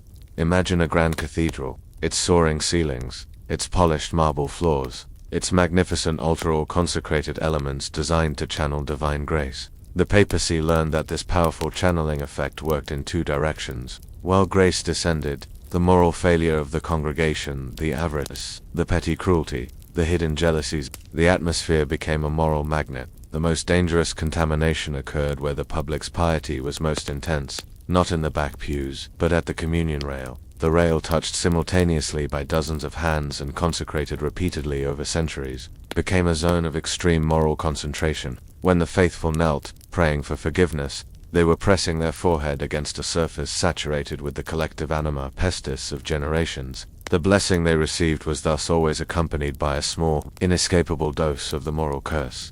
The secret protocols for the maintenance of cathedrals were elaborate and obsessive. They were not cleaning for dirt, they were cleaning for moral residue. The use of vast quantities of expensive, fragrant frankincense and myrrh was not simply tradition. It was a desperate, chemical attempt to neutralize the airborne pestilence of indifference, which concentrated rapidly in enclosed spaces. The chroniclers noted that when the incense was reduced, the symptoms of frigus animi, the chill among the resident priests, rose dramatically. The grand spectacle of the Mass was, in part, a highly orchestrated, continuous decontamination ritual.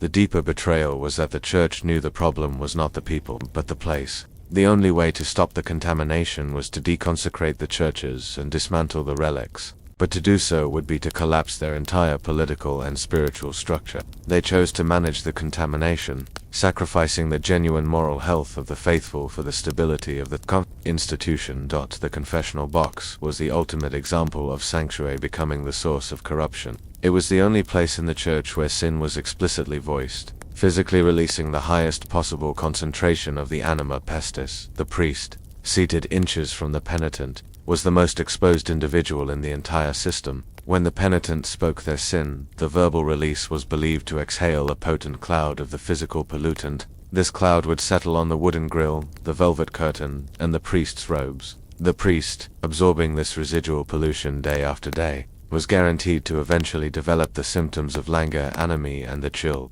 the silent confessors. The priests, privy to the secret, developed extreme, unofficial defense mechanisms, the breath restriction. They trained themselves to breathe slowly and minimally during the confession, often inhaling only through a cloth soaked in purifying herbs. The rotation protocol. Priests serving in high-traffic urban churches were rotated out every few months and sent to remote, low-saturation monasteries not for vocation, but for mandatory, unstated moral detoxification.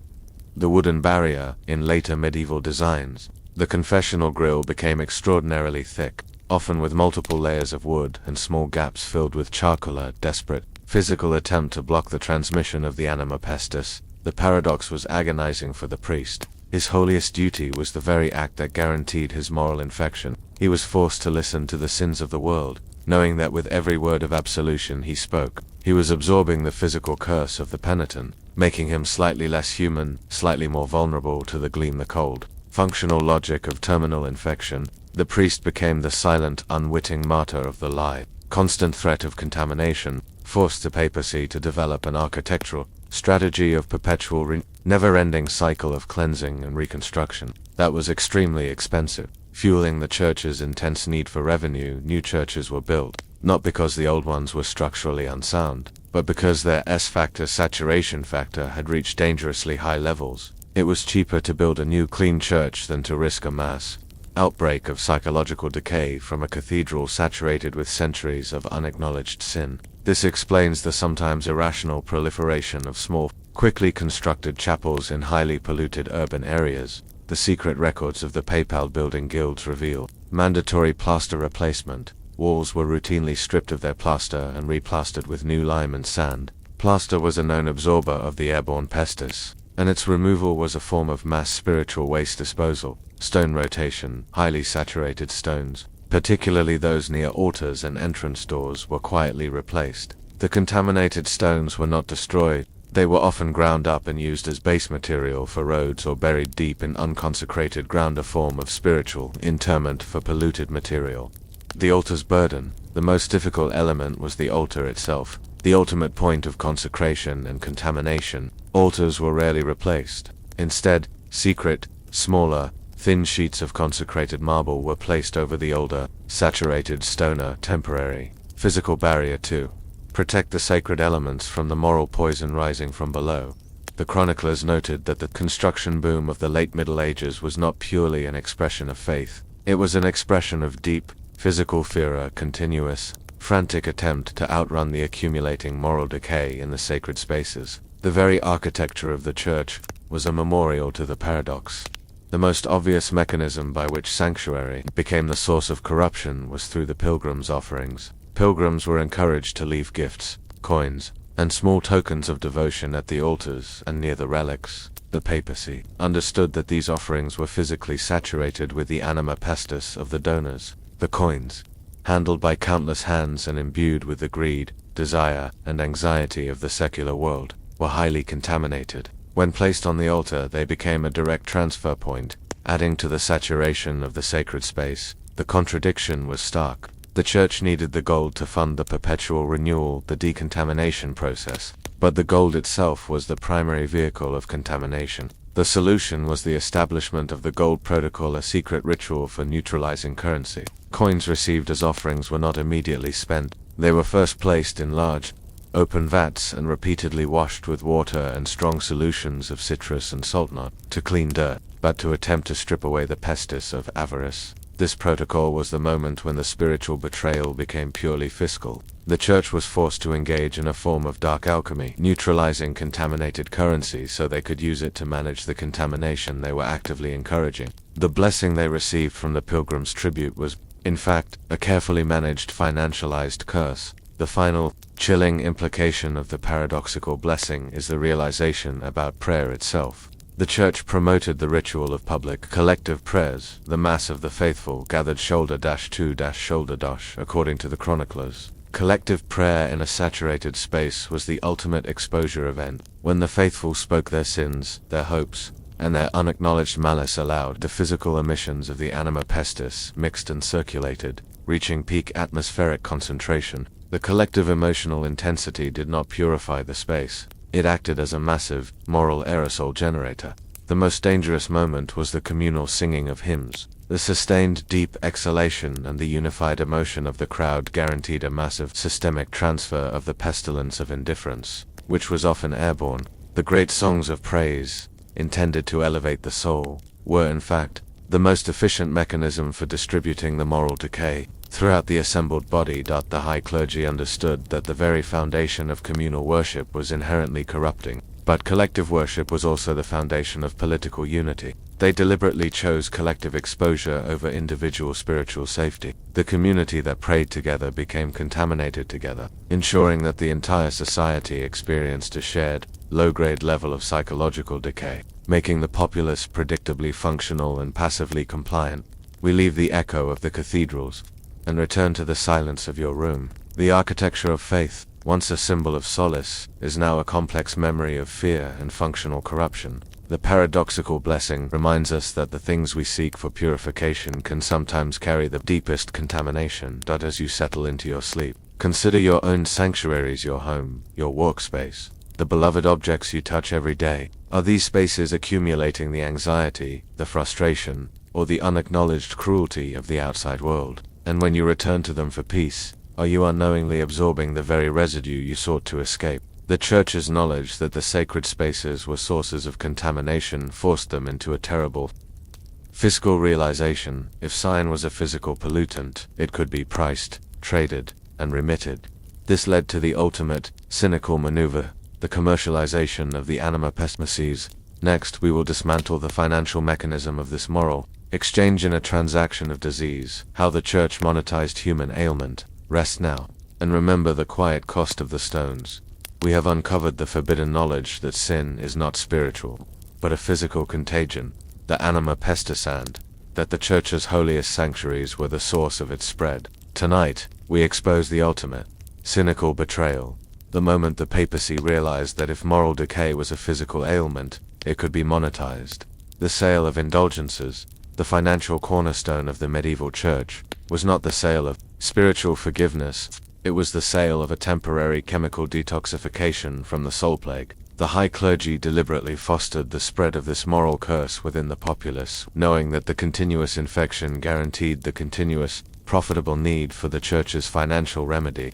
The entire spiritual economy was a massive medical lie sustained by the money of the infected. This is the secret ledger the papacy buried beneath centuries of gold and gilded promises. Now, let us turn back the pages of the years. The light is dim, the chamber is quiet, and the scent of aged parchment fills the air.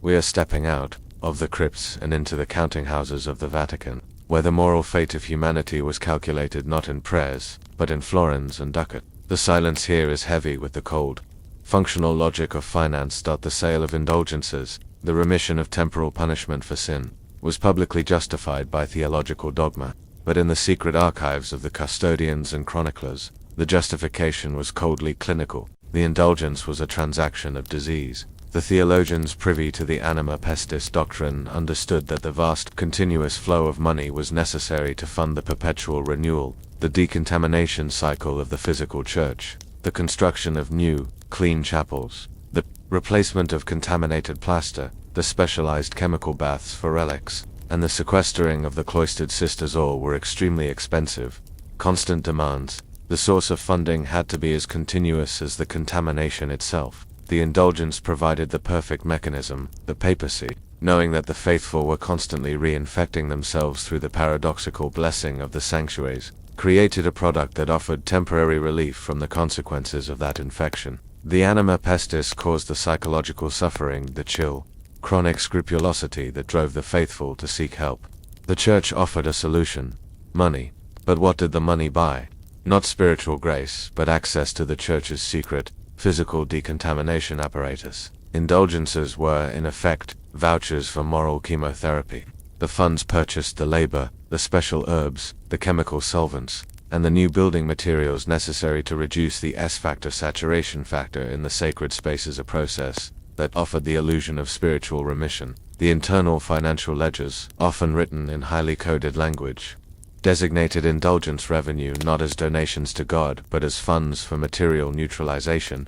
This system was the most cynical twist of the forbidden knowledge. The Church intentionally allowed the disease to spread to generate the revenue required to manage it. ensuring the stability of the institution while condemning the populace to a cycle of perpetual, monetized suffering. The pricing structure for indulgences, often criticized by reformers as arbitrary, was in fact based on a cold, epidemiological model that reflected the perceived danger of the Anima Pestis being remitted.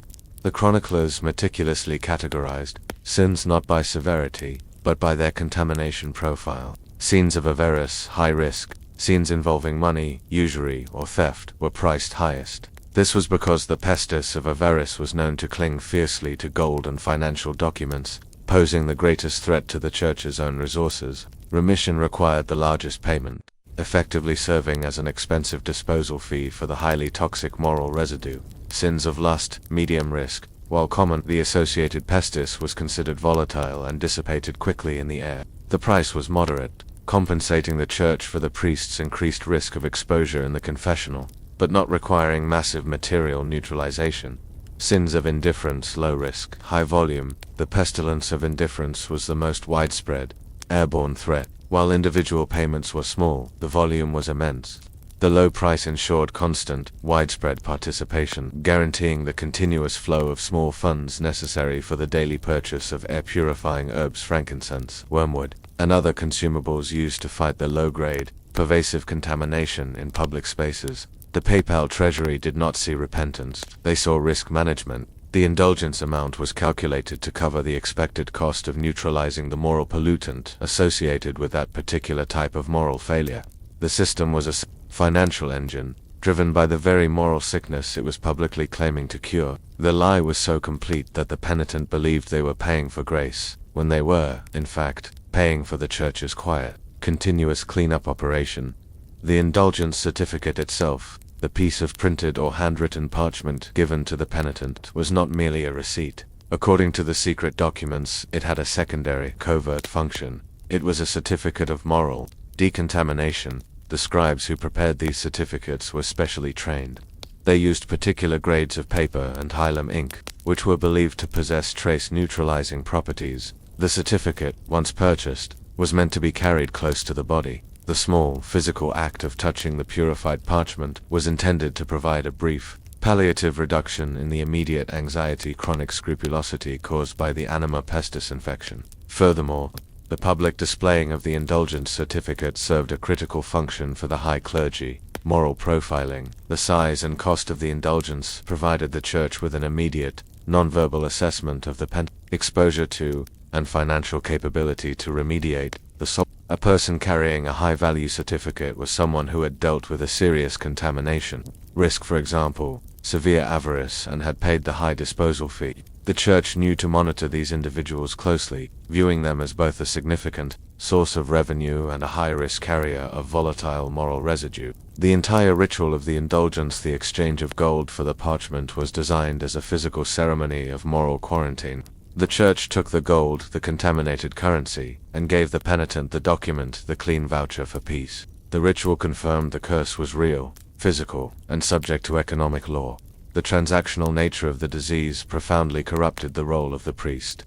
The local clergy, often unaware of the full, terrifying implications of the Anima Pestis doctrine, were nevertheless forced to implement the monetization scheme, turning them into unwitting agents of the lie. The papal instruction manuals for the distribution of indulgences were written with unnerving clarity. Priests were instructed on the best way to sell the remission, how to use fear and psychological pressure to maximize the contribution. High clergy saw this not as spiritual coercion, but as necessary public health messaging. The more money collected, the more decontamination could be performed, protecting the wider populace from catastrophic Anima Pestis saturation. This process created a new type of priest, the transactional priest. He was trained to listen to the confession, assessing the contamination profile, and immediately transitioned to the sale, determining the neutralization fee. He became the cold intermediary between the physical sickness of sin and the financial solution. His pastoral duty was replaced by his fiduciary one. The psychological toll on these priests was immense, leading to high rates of the terminal symptom, the gleam. They were forced to lie continuously to the faces of the desperate, knowing they were not selling eternal grace, but temporary, financially enforced peace of mind. The most dangerous betrayal was their silence, the act of taking the penitent last coin, knowing they would return to the contaminated world and inevitably become reinfected, guaranteeing their need for another transaction. The priest was not a shepherd. He was a gatekeeper to a profitable moral treadmill. The terrifying climax of the transaction of disease came during the Black Death. Publicly, the Church offered prayers and spiritual guidance. Secretly, the papacy saw the ultimate, overwhelming manifestation of the Anima Pestis, predicted consequence of centuries of unchecked moral flow. The sale of indulgences during the plague years reached unprecedented, frantic levels. This was not merely cashing in on fear. It was a desperate, final attempt by the Curia to fund a massive, last-ditch decontamination effort. The money was intended to purchase huge stockpiles of rare herbs, solvents, and materials needed to neutralize the massive S-factor spike caused by the sheer volume of death and fear. However, the secret records reveal the ultimate futility of the scheme. The Anima Pestis was too widespread, too concentrated. The money collected was insufficient to manage the crisis.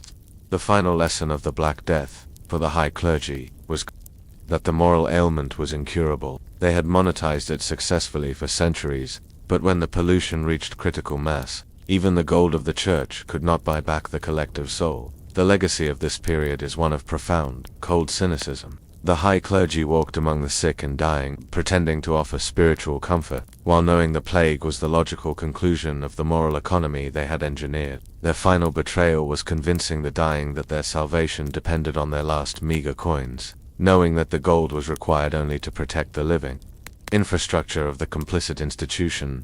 We leave the calculating silence of the medieval counting house. The memory of the transaction of disease settles heavily, reminding us that the line between moral failure and financial opportunity is often thin and easily crossed. As you settle into your sleep, consider the objects you buy to find peace, the security you purchase, the comfort you pay for. Are you paying for a true remedy, or are you buying a small, temporary voucher that masks a deeper, systemic problem? The cold logic of the Anima Pestis suggests that anything that can be measured and priced, even the soul, can be monetized. The moral curse is persistent. The only constant is the price of its temporary remission. The overwhelming crisis of the Black Death, which the papacy recognized as the zenith of the soul plague, demanded a new, terrifying interpretation of their sacred texts. The chroniclers were tasked with rewriting history, finding the hidden signs of the Anima Pestis in the divine word itself. Next, we will open the most heavily sealed manuscript to uncover the terrible revision in the true meaning. Rereading the Black Death in the vault's texts. Rest now, and let the quiet weight of gold feel heavy in your memory, that we have tracked the forbidden truth, the Anima Pestis, from the relics to the monetization of faith. Tonight we enter the deepest vault to confront the greatest historical lie of the medieval age. The Black Death was not an act of divine punishment, but the predictable epidemiological consequence of the Church's engineered moral decay. The high clergy had secret access to texts that accurately predicted the physical plague. Viewing it as the inevitable zenith of the soul plague, they had allowed to spread through their sanctuaries and pilgrimages. They watched half of Europe die, knowing the curse was a self-inflicted wound caused by centuries of unmanaged moral pollution. Their public sermons called it God's wrath, while their hidden records called it critical saturation. This is the secret truth the papacy buried beneath the bodies of the dead, rewriting prophecy to conceal their ultimate betrayal. Now, let us turn back the pages of the years. The light is dim, the chamber is quiet, and the scent of aged parchment fills the air. We are opening the heavily sealed manuscript known as Define Contagionis on the end of the Contagionists, text that held the timetable for Europe's physical and moral collapse. The silence here is heavy with the weight of prophesied death. The manuscript Define Contagionis, housed in the sealed section of the Vatican Library, was the final, terrifying companion to the original redacted doctrine of Pope Gregory IX. It was not a theological text. It was an epidemiological model, written by the most advanced, secret chroniclers and custodians, who tracked the physical flow of the Anima Pestis. The premise of the text was chillingly simple. If the moral pollutant Anima Pestis was physically transmissible, and if the Church's financial needs required them to continuously maintain the vectors of faith, pilgrimages, and the paradoxical blessing contaminated sanctuaries, then the concentration of the moral corruption would eventually reach an unstable critical mass. Imagine a slow, constant drip of poison into a confined space. For centuries, the Church managed the drip. keeping the populace alive and functional, the chill and the gleam stages of infection. But de fine contagionis outlined the mathematical certainty of the crisis point. The moment when the physical moral decay would overwhelm the body's natural defenses and trigger a cascade of systemic failure, manifesting as a virulent, physical plague. The text used coded language. The Black Death was never called plague or pestilence in the secret records. It was referred to as apertura maxima, the maximum opening, the moment when the invisible moral taint became violently, visibly physical. The disease was not caused by rats or fleas, but by a sudden massive shift in the moral environment, creating the perfect conditions for a physical outbreak. This text reveals the ultimate betrayal of the Church. They did not merely fail to stop the Black Death. They watched it happen, knowing that every corrupted coin, every high saturation relic, and every ignored warning from the custodians had brought Europe one step closer to apertura maxima. They were spectators to a moral consequence they had deliberately engineered. The Papal Chroniclers did not rely on astronomical charts or spiritual portents to predict the Black Death. They used the Code of the Seven Signs, a clinical checklist based on the widespread prevalence of the Anima Pestis symptoms among the general population. The chroniclers were instructed to begin preparing for apertura maxima when 5 of the 7 signs were confirmed across major urban centers. The signs, recorded in the vault's texts, were terrifying in their subtlety. Mass micat oculi, a noticeable increase in the number of citizens exhibiting the gleam, cold logic particularly among merchants and minor officials, sudden lack of public mourning, a measurable drop in the public display of grief at funerals, indicating the wide dispersal of the pestilence of indifference, chronic scrupulosity in children, an unusual surge in children suffering from paralyzing, obsessive fear of minor sin, showing that the Anima Pestis had reached deep into the generational line. Failure of neutralizing agents, the sudden ineffectiveness of the expensive incense and purifying herbs used in the churches, indicating that the atmospheric contamination was too dense. Relic bleeding without cause, multiple simultaneous cases of relics weeping the dark, coppery fluid apertura, confirming mass saturation. The papacy knew the Black Death was coming because they saw the moral environment degrade beyond the point of sustainability. The physical plague was merely the violent fever of a system that had succumbed to overwhelming moral corruption. The public believed they were being tested by God. The elite knew they were witnessing a predictable, catastrophic biohazard event. The most immediate and politically crucial action taken by the papacy after the onset of the Black Death was the doctrinal twist, the immediate, systemic rewriting of history and prophecy to conceal the truth. The chroniclers, led by the cardinal who possessed the highest degree of micat oculi de gleam, were instructed to scour all existing public texts and replace the language of consequence with the language of punishment. Every sermon, every prayer, and every public decree had to emphasize that the plague was external, divine, and inexplicable, a curse from God, not an inevitable function of human moral engineering. The lie was constructed around the concept of original sin. The Pope publicly reinforced the idea that the plague was a generalized punishment for the world's accumulated wickedness, a general moral failure, thereby deflecting attention from the specific physical contagion, the Anima Pestis, that they knew they had helped to spread. By making the blame universal and spiritual, they protected the physical structure and financial mechanisms of the Church. That the secret vault texts revealed the extent of this rewrite. The descriptions of the apertura maxima were cross-referenced with obscure biblical passages concerning the wrath of God or the 7 seals, creating a false theological framework that aligned the physical collapse with preordained spiritual law. The forbidden knowledge was safely hidden behind a mountain of manufactured dogma. The betrayal was complete. The Church used the suffering of the faithful to secure the sanctity of their own political secret. During the height of the Black Death, the papacy initiated an unprecedented action, the complete isolation and quarantine of the chroniclers and custodians, the men and women who knew the true meaning of the plague. These truth-keepers were moved to a remote, sealed abbey, placed under armed guard, and forbidden all contact with the outside world. This was done for 2 critical reasons: security, to ensure the secret of defined contagionis did not leak during the chaos of the plague, which would have instantly collapsed the Church's authority; protection.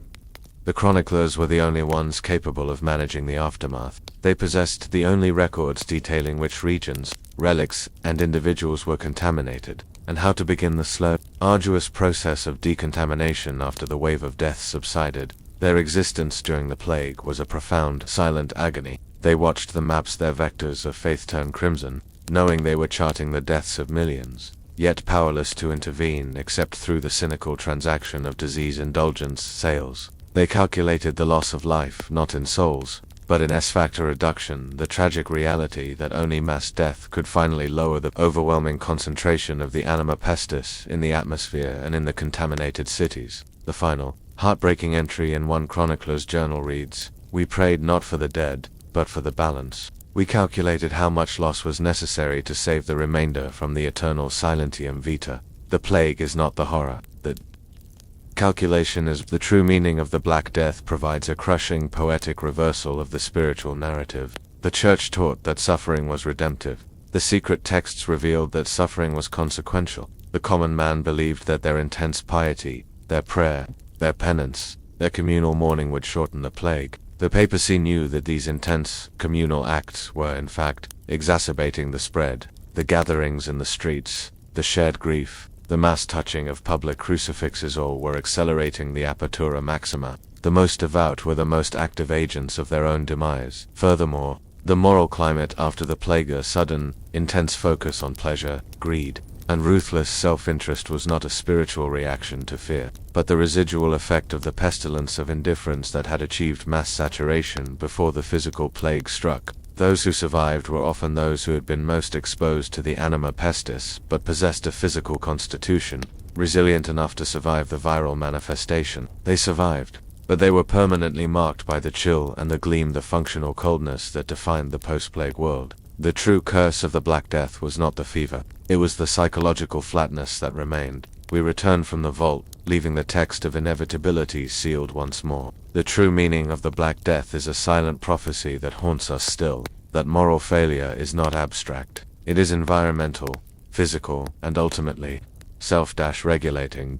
As you settle into your sleep, consider the great crises of our own age, the moments of mass anxiety and social collapse. Do we, too, seek universal, spiritual answers while ignoring the specific, measurable, self-inflicted consequences of our own moral engineering? The legacy of the papacy's betrayal is the continuous lie that the problem is external, when the records show that the greatest catastrophe is the logical conclusion of unmanaged internal decay. The plague never ended, it merely retreated into the subtle forms of the chill and the gleam.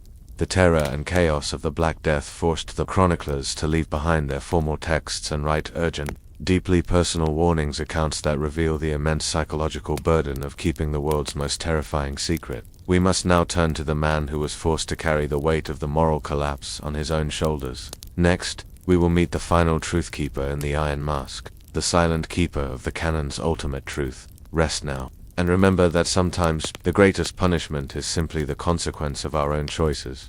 We reach the end of the papacy's forbidden knowledge, the physical contagion of sin, the Anima Pestis, and the horrific truth of the Black Death. Tonight, we meet the keeper of this eternal secret, a solitary, unnamed figure known only by the chilling code, the Iron Mask. This man was the ultimate chronicler, tasked with consolidating every proof of the Church's betrayal and ensuring the knowledge never saw light. He lived in absolute, physical isolation, his face perpetually hidden, not to conceal his identity, but to maintain a final, desperate quarantine against the airborne moral curse he knew pervaded the Vatican air. He was the only person who held the complete truth, the full evidence that the Church was founded on a lie and sustained by corruption. His existence was the papacy's most profound confession. This is the truth the papacy buried beneath the weight of one solitary, silenced life. Now, let us turn back the pages of the years. The light is dim, the chamber is quiet, and the scent of aged parchment fills the air. We are entering the highest, most secure cell of the Vatican, a small, lead-lined room known simply as the repository. Here, the silence is not peace, it is the enforced stillness of a man guarding a world-shattering truth. The figure known as the Iron Mask was not a prisoner of state, but a self-imposed martyr to knowledge. His identity remains the most protected secret in the entire archive. Hidden even from the reigning pope, he was a master chronicler, a scholar of perfect micat oculi, the gleam, selected because his cold, rational efficiency was deemed necessary to manage the moral chaos of the papacy's betrayal. The Iron Mask was not a continuous piece of metal, like the historical myth. The texts describe a meticulously crafted apparatus contaminatio, contamination apparatus, It was a breathing shield constructed of 3 layers. Outer layer, treated leather, to absorb airborne moral residues from external contact, preventing the Anima Pestis from settling on his skin.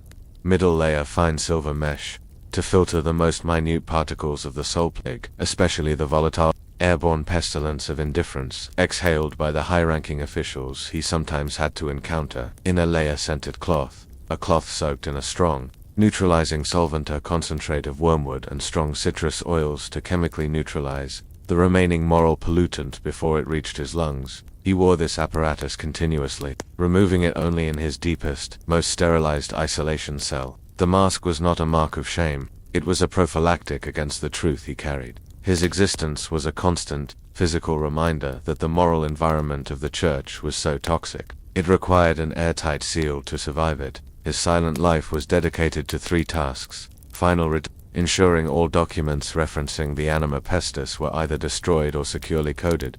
Protocol maintenance, writing the instructions for future chroniclers and custodians, preserving the knowledge of moral contamination for the next century of papal governance. The final testimony, his personal journals, bound in thick lead sheets, detailing the immense psychological toll of knowing the lie. The psychological condition of the Iron Mask was unique. He did not suffer from the chill or the gleam, he had progressed beyond them. He suffered from the wound of total knowledge, a profound, debilitating condition where every human action, every gesture of faith, and every political maneuver was seen purely as a function of contamination and control. His mind, highly saturated with the Anima Pestis, had achieved a terrifying, sterile clarity. His journals are written in a precise, emotionless hand. He records the betrayal of the church not with anger, but with the cold logic of an accountant calculating a debt. The lie is efficient. Compassion is wasteful. We sacrifice the moral health of the individual to preserve the functional stability of the whole. This is not wickedness. It is arithmetic. He saw the Pope as a desperate man managing an unmanageable crisis. He saw the faithful as a mass of unwitting, self-poisoning carriers. His knowledge removed all spiritual meaning from the world, leaving only material causality. He knew the Black Death was not a curse, but a consequence. He knew the indulgences were not grace, but a transaction. And he knew that the holy relics were not blessings, but biohazards. The heaviest burden he carried was the knowledge that his own existence was the highest form of silentium, vita terminal moral silence. His functional clarity proved the ultimate victory of the Anima Pestis. A man who knew the complete truth, yet was utterly incapable of translating that knowledge into moral action. He was pure observer, pure vessel, sealed against the world but forever contaminated by the facts he contained. The Iron Mask's most crucial legacy is his final, personal testimony, recorded in the lead-bound journals. The use of lead, a heavy, dense metal, was intentional. Lead was believed to block the physical flow of the Anima Pestis. The journals were not protected from discovery. They were protected from moral contamination. In these texts, he detailed the profound, quiet agony of his life, the fear of the air. He wrote of his obsession with the Vatican's air quality, knowing that the most potent moral pollutant, pestilence of indifference, was constantly exhaled by the high-ranking officials engaged in political intrigue. He describes spending hours measuring the humidity and temperature of his cell, seeking the perfect conditions for moral neutralization. The burden of the holy. He recounted his final duty as custodian, the dismantling and destruction of the most sacred, oldest relics, fragments that had been saturated beyond hope of purification. He wrote of holding the splinter of the true cross, feeling not sanctity, but a crushing density of accumulated greed and violence left by centuries of petitioners. The act of destroying the relic was his most profound act of faith, a chemical removal of a moral hazard. The final lie. He wrote extensively on the necessity of the public lie. He concluded that revealing the truth that sin was physical and inescapable would lead not to moral reform, but to immediate anarchic despair and mass societal collapse. The betrayal of the Church, therefore, was a necessary evil. He viewed his mask and his silence as the price of global stability. This philosophical justification for the secret is the core of the wound of total knowledge. He believed that the ultimate ethical choice was to withhold the truth, forcing humanity to rely on a comforting fiction, even if that fiction guaranteed continuous, low-grade moral infection. He traded spiritual freedom for functional order. The life of the Iron Mask defined the isolation protocol for all subsequent chroniclers. This protocol was designed not only to protect the secret but to accelerate the psychological decay of the truth keepers, ensuring their compliance through functional isolation. The rules were simple and cruel. No name, identity was immediately stripped upon appointment. Names were a vestige of emotional connection. The chronicler had to be a function, not a person. No sunlight. All work was conducted in cold, internal, lead-lined vaults.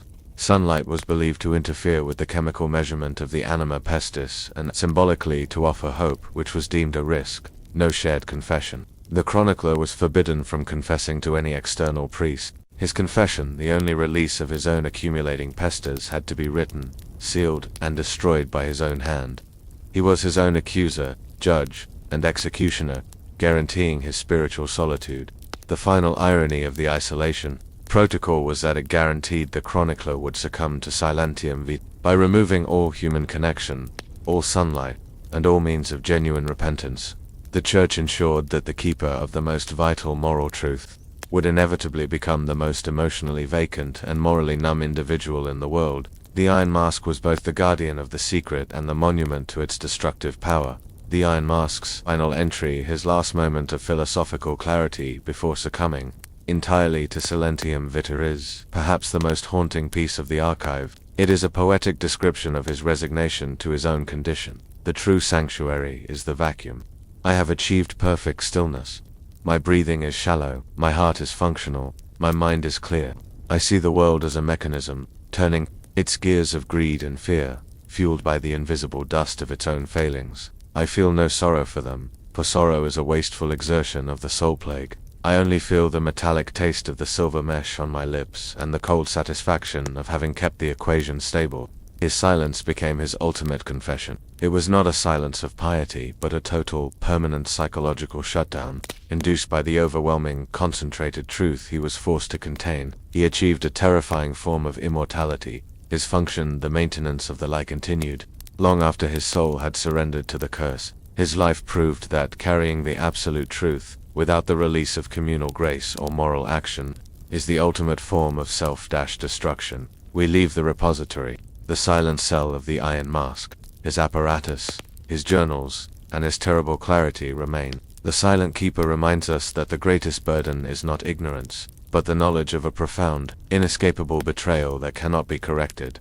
As you settle into your sleep, consider the masks we wear, the emotional boundaries we place between ourselves and the world. Are they protecting your compassion, or are they enforcing a dangerous, functional coldness? The legacy of the Iron Mask is the enduring question. If you knew a devastating truth that would shatter the peace of the world, would you keep silent, choosing the stability of the lie over the chaos of the truth? His quiet sacrifice is the ultimate, tragic monument to the cost of maintaining the moral order. The story of the Anima Pestis is a cycle of knowledge, betrayal, and contamination.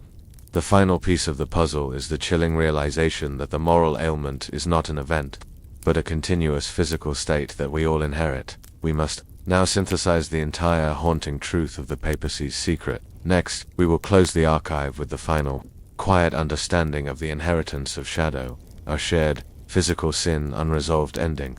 Rest now, and let the silence of the Iron Mask bring you a cold, functional peace. We have uncovered the full scope of the papacy's forbidden secret, the Anima Pestis, the physical plague of sin that turned the faithful into vectors and the sanctuary into a source of contamination. Tonight, we face the final, crushing conclusion. We are all permanent carriers. The moral decay of the medieval world was not purged by time or grace. It was codified, physical, and passed down to every generation through contaminated relics, shared air, and social contact. The great lie of the Church was convincing humanity that sin was a choice. The curse is that it is a physical inheritance, a molecular legacy we share. We are born into a world saturated with the moral residue of every betrayal and every act of coldness that came before us. The collective shame of history is not a memory, it is a physical presence in the air you breathe. This is the secret truth the papacy buried, the end of free will, and the beginning of the shared shadow. Now, let us turn back the pages of the years. The light is dim, the chamber is quiet, and the scent of aged parchment fills the air. We are exiting the cold, lined light vaults of the Vatican and stepping back into the present moment, carrying the terrible knowledge of the Anima Pestis. The rhythm of your breathing slows as we contemplate the physical, enduring connection between the past and your present self. The final, Terrifying insight gleaned from the Iron Mask's journal and the Define Contagionist manuscript is that the inheritance of shadow is unavoidable because the Anima Pestis is eternal. The moral pollutant does not break down or dissipate completely. It merely reaches different states of saturation. The papacy's continuous program of perpetual renewal, the frantic cycle of cleaning and reconstruction, was only ever successful at lowering the S-factor saturation factor from critical mass, apertura maxima, back to a low-grade, manageable level. It never achieved zero contamination. The moral residue of medieval avarice, indifference, and cruelty remains, clinging to the deepest layers of plaster, embedded in the architecture of our most ancient institutions, and carried in the very air we inhale. Imagine the moral failure of 1,000 years condensed into a fine, invisible dust. When you walk into an old building, when you touch a bronze statue, when you hold a coin passed through countless hands, you are engaging in a silent, physical exchange with every moral failure that object has witnessed. The past is not gone. It is a physical presence waiting for a new host. The inheritance is both passive and active.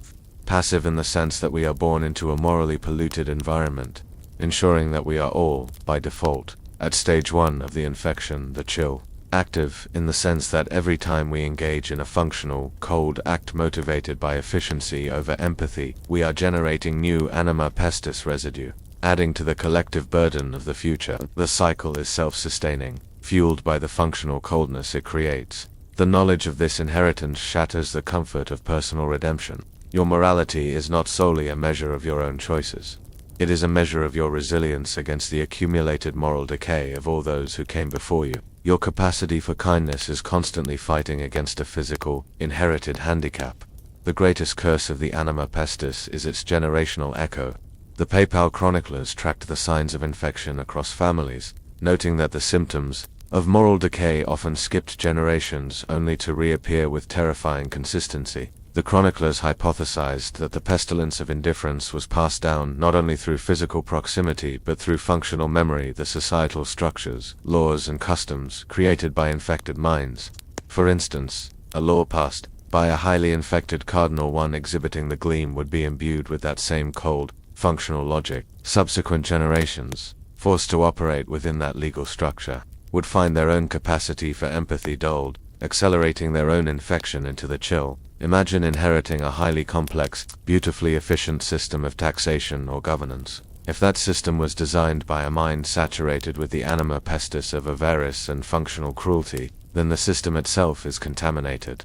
Every person who interacts with that system, the clerks, the administrators, the citizens, is forced to adopt the same functional coldness to survive it, ensuring the continuous, passive transfer of the moral pollutant. The inheritance of shadow is systemic, woven into the fabric of civilization, that the concept of original sin takes on a chillingly literal meaning here. It is not a theological blot on the soul. It is a physical, measurable contaminant carried forward by the objects and institutions we rely on. We are not guilty by nature. We are contaminated by legacy. The Iron Mask, in the final pages of his lead-bound journal, offered a terrifying poetic warning about this inheritance. He understood that his own silentium vitae, his functional silence, was the ultimate endpoint for humanity. He wrote, "They believe the crisis is averted, that the Black Death was the fire that purified the moral landscape. They are wrong. The fire consumed only the fuel. The ash of apathy remains. The moral landscape is simply thinner, quieter, and far more susceptible to the next contamination. I tell you this, the true danger is the quiet man who functions perfectly. He is the finished product of the Anima Pestis, and he will design the world that suffocates the remaining compassion." His warning was a philosophical betrayal of the very institution he served. He believed that the Church's decision to hide the truth had only guaranteed that the moral ailment would be passed down in its most virulent, functional form. By promoting the lie of spiritual freedom, they ensured that no one would ever implement the true physical solution: absolute, global isolation and the systematic destruction of all high-saturation artifacts. The mask wearer knew that every child born after the plague was born into a world designed by survivors who were exhibiting the gleam, the cold, calculating intellect of the infected. That child's entire life was already predisposed to a functional cruelty, not because of a choice they would make, but because of the world they were given. The curse is the systemic pressure to be emotionally numb in order to survive. If we apply the lens of the Anima Pestis to our own time, The inheritance of shadow offers a disturbing explanation for the modern condition, the cold, functional logic that dominates our bureaucratic, financial, and digital lives. The efficiency, the detachment, the rapid spread of apathy in the face of suffering may not be a failure of modern morals, but the ultimate success of the ancient contagion. The digital realm, which connects us globally with unprecedented speed, acts as the ultimate, frictionless vector of faith, ideas, opinions, and emotional currents, whether compassionate or cruel, are exchanged at lightning speed, creating massive points of high contact without the neutralizing friction of physical presence. The emotional indifference, the chill of a single powerful figure, can spread to millions instantaneously, accumulating a mass pestilence of indifference that paralyzes collective action. The paradox is that the technology we created to connect us and solve problems is now the most efficient conduit for the moral pollution inherited from the contaminated medieval system. We have achieved the physical separation the cloistered sisters strived for, yet we are more morally saturated than ever, connected only by the digital exchange of unacknowledged anxieties and manufactured cruelties. We are living in the quiet, psychological consequence of Apatura Maxima. The Black Death proved the physical viability of the plague. The modern world is proving its functional viability. The system functions perfectly, but the soul is silently absent. The final contemplation of the inheritance of shadow is the realization that the lie must continue.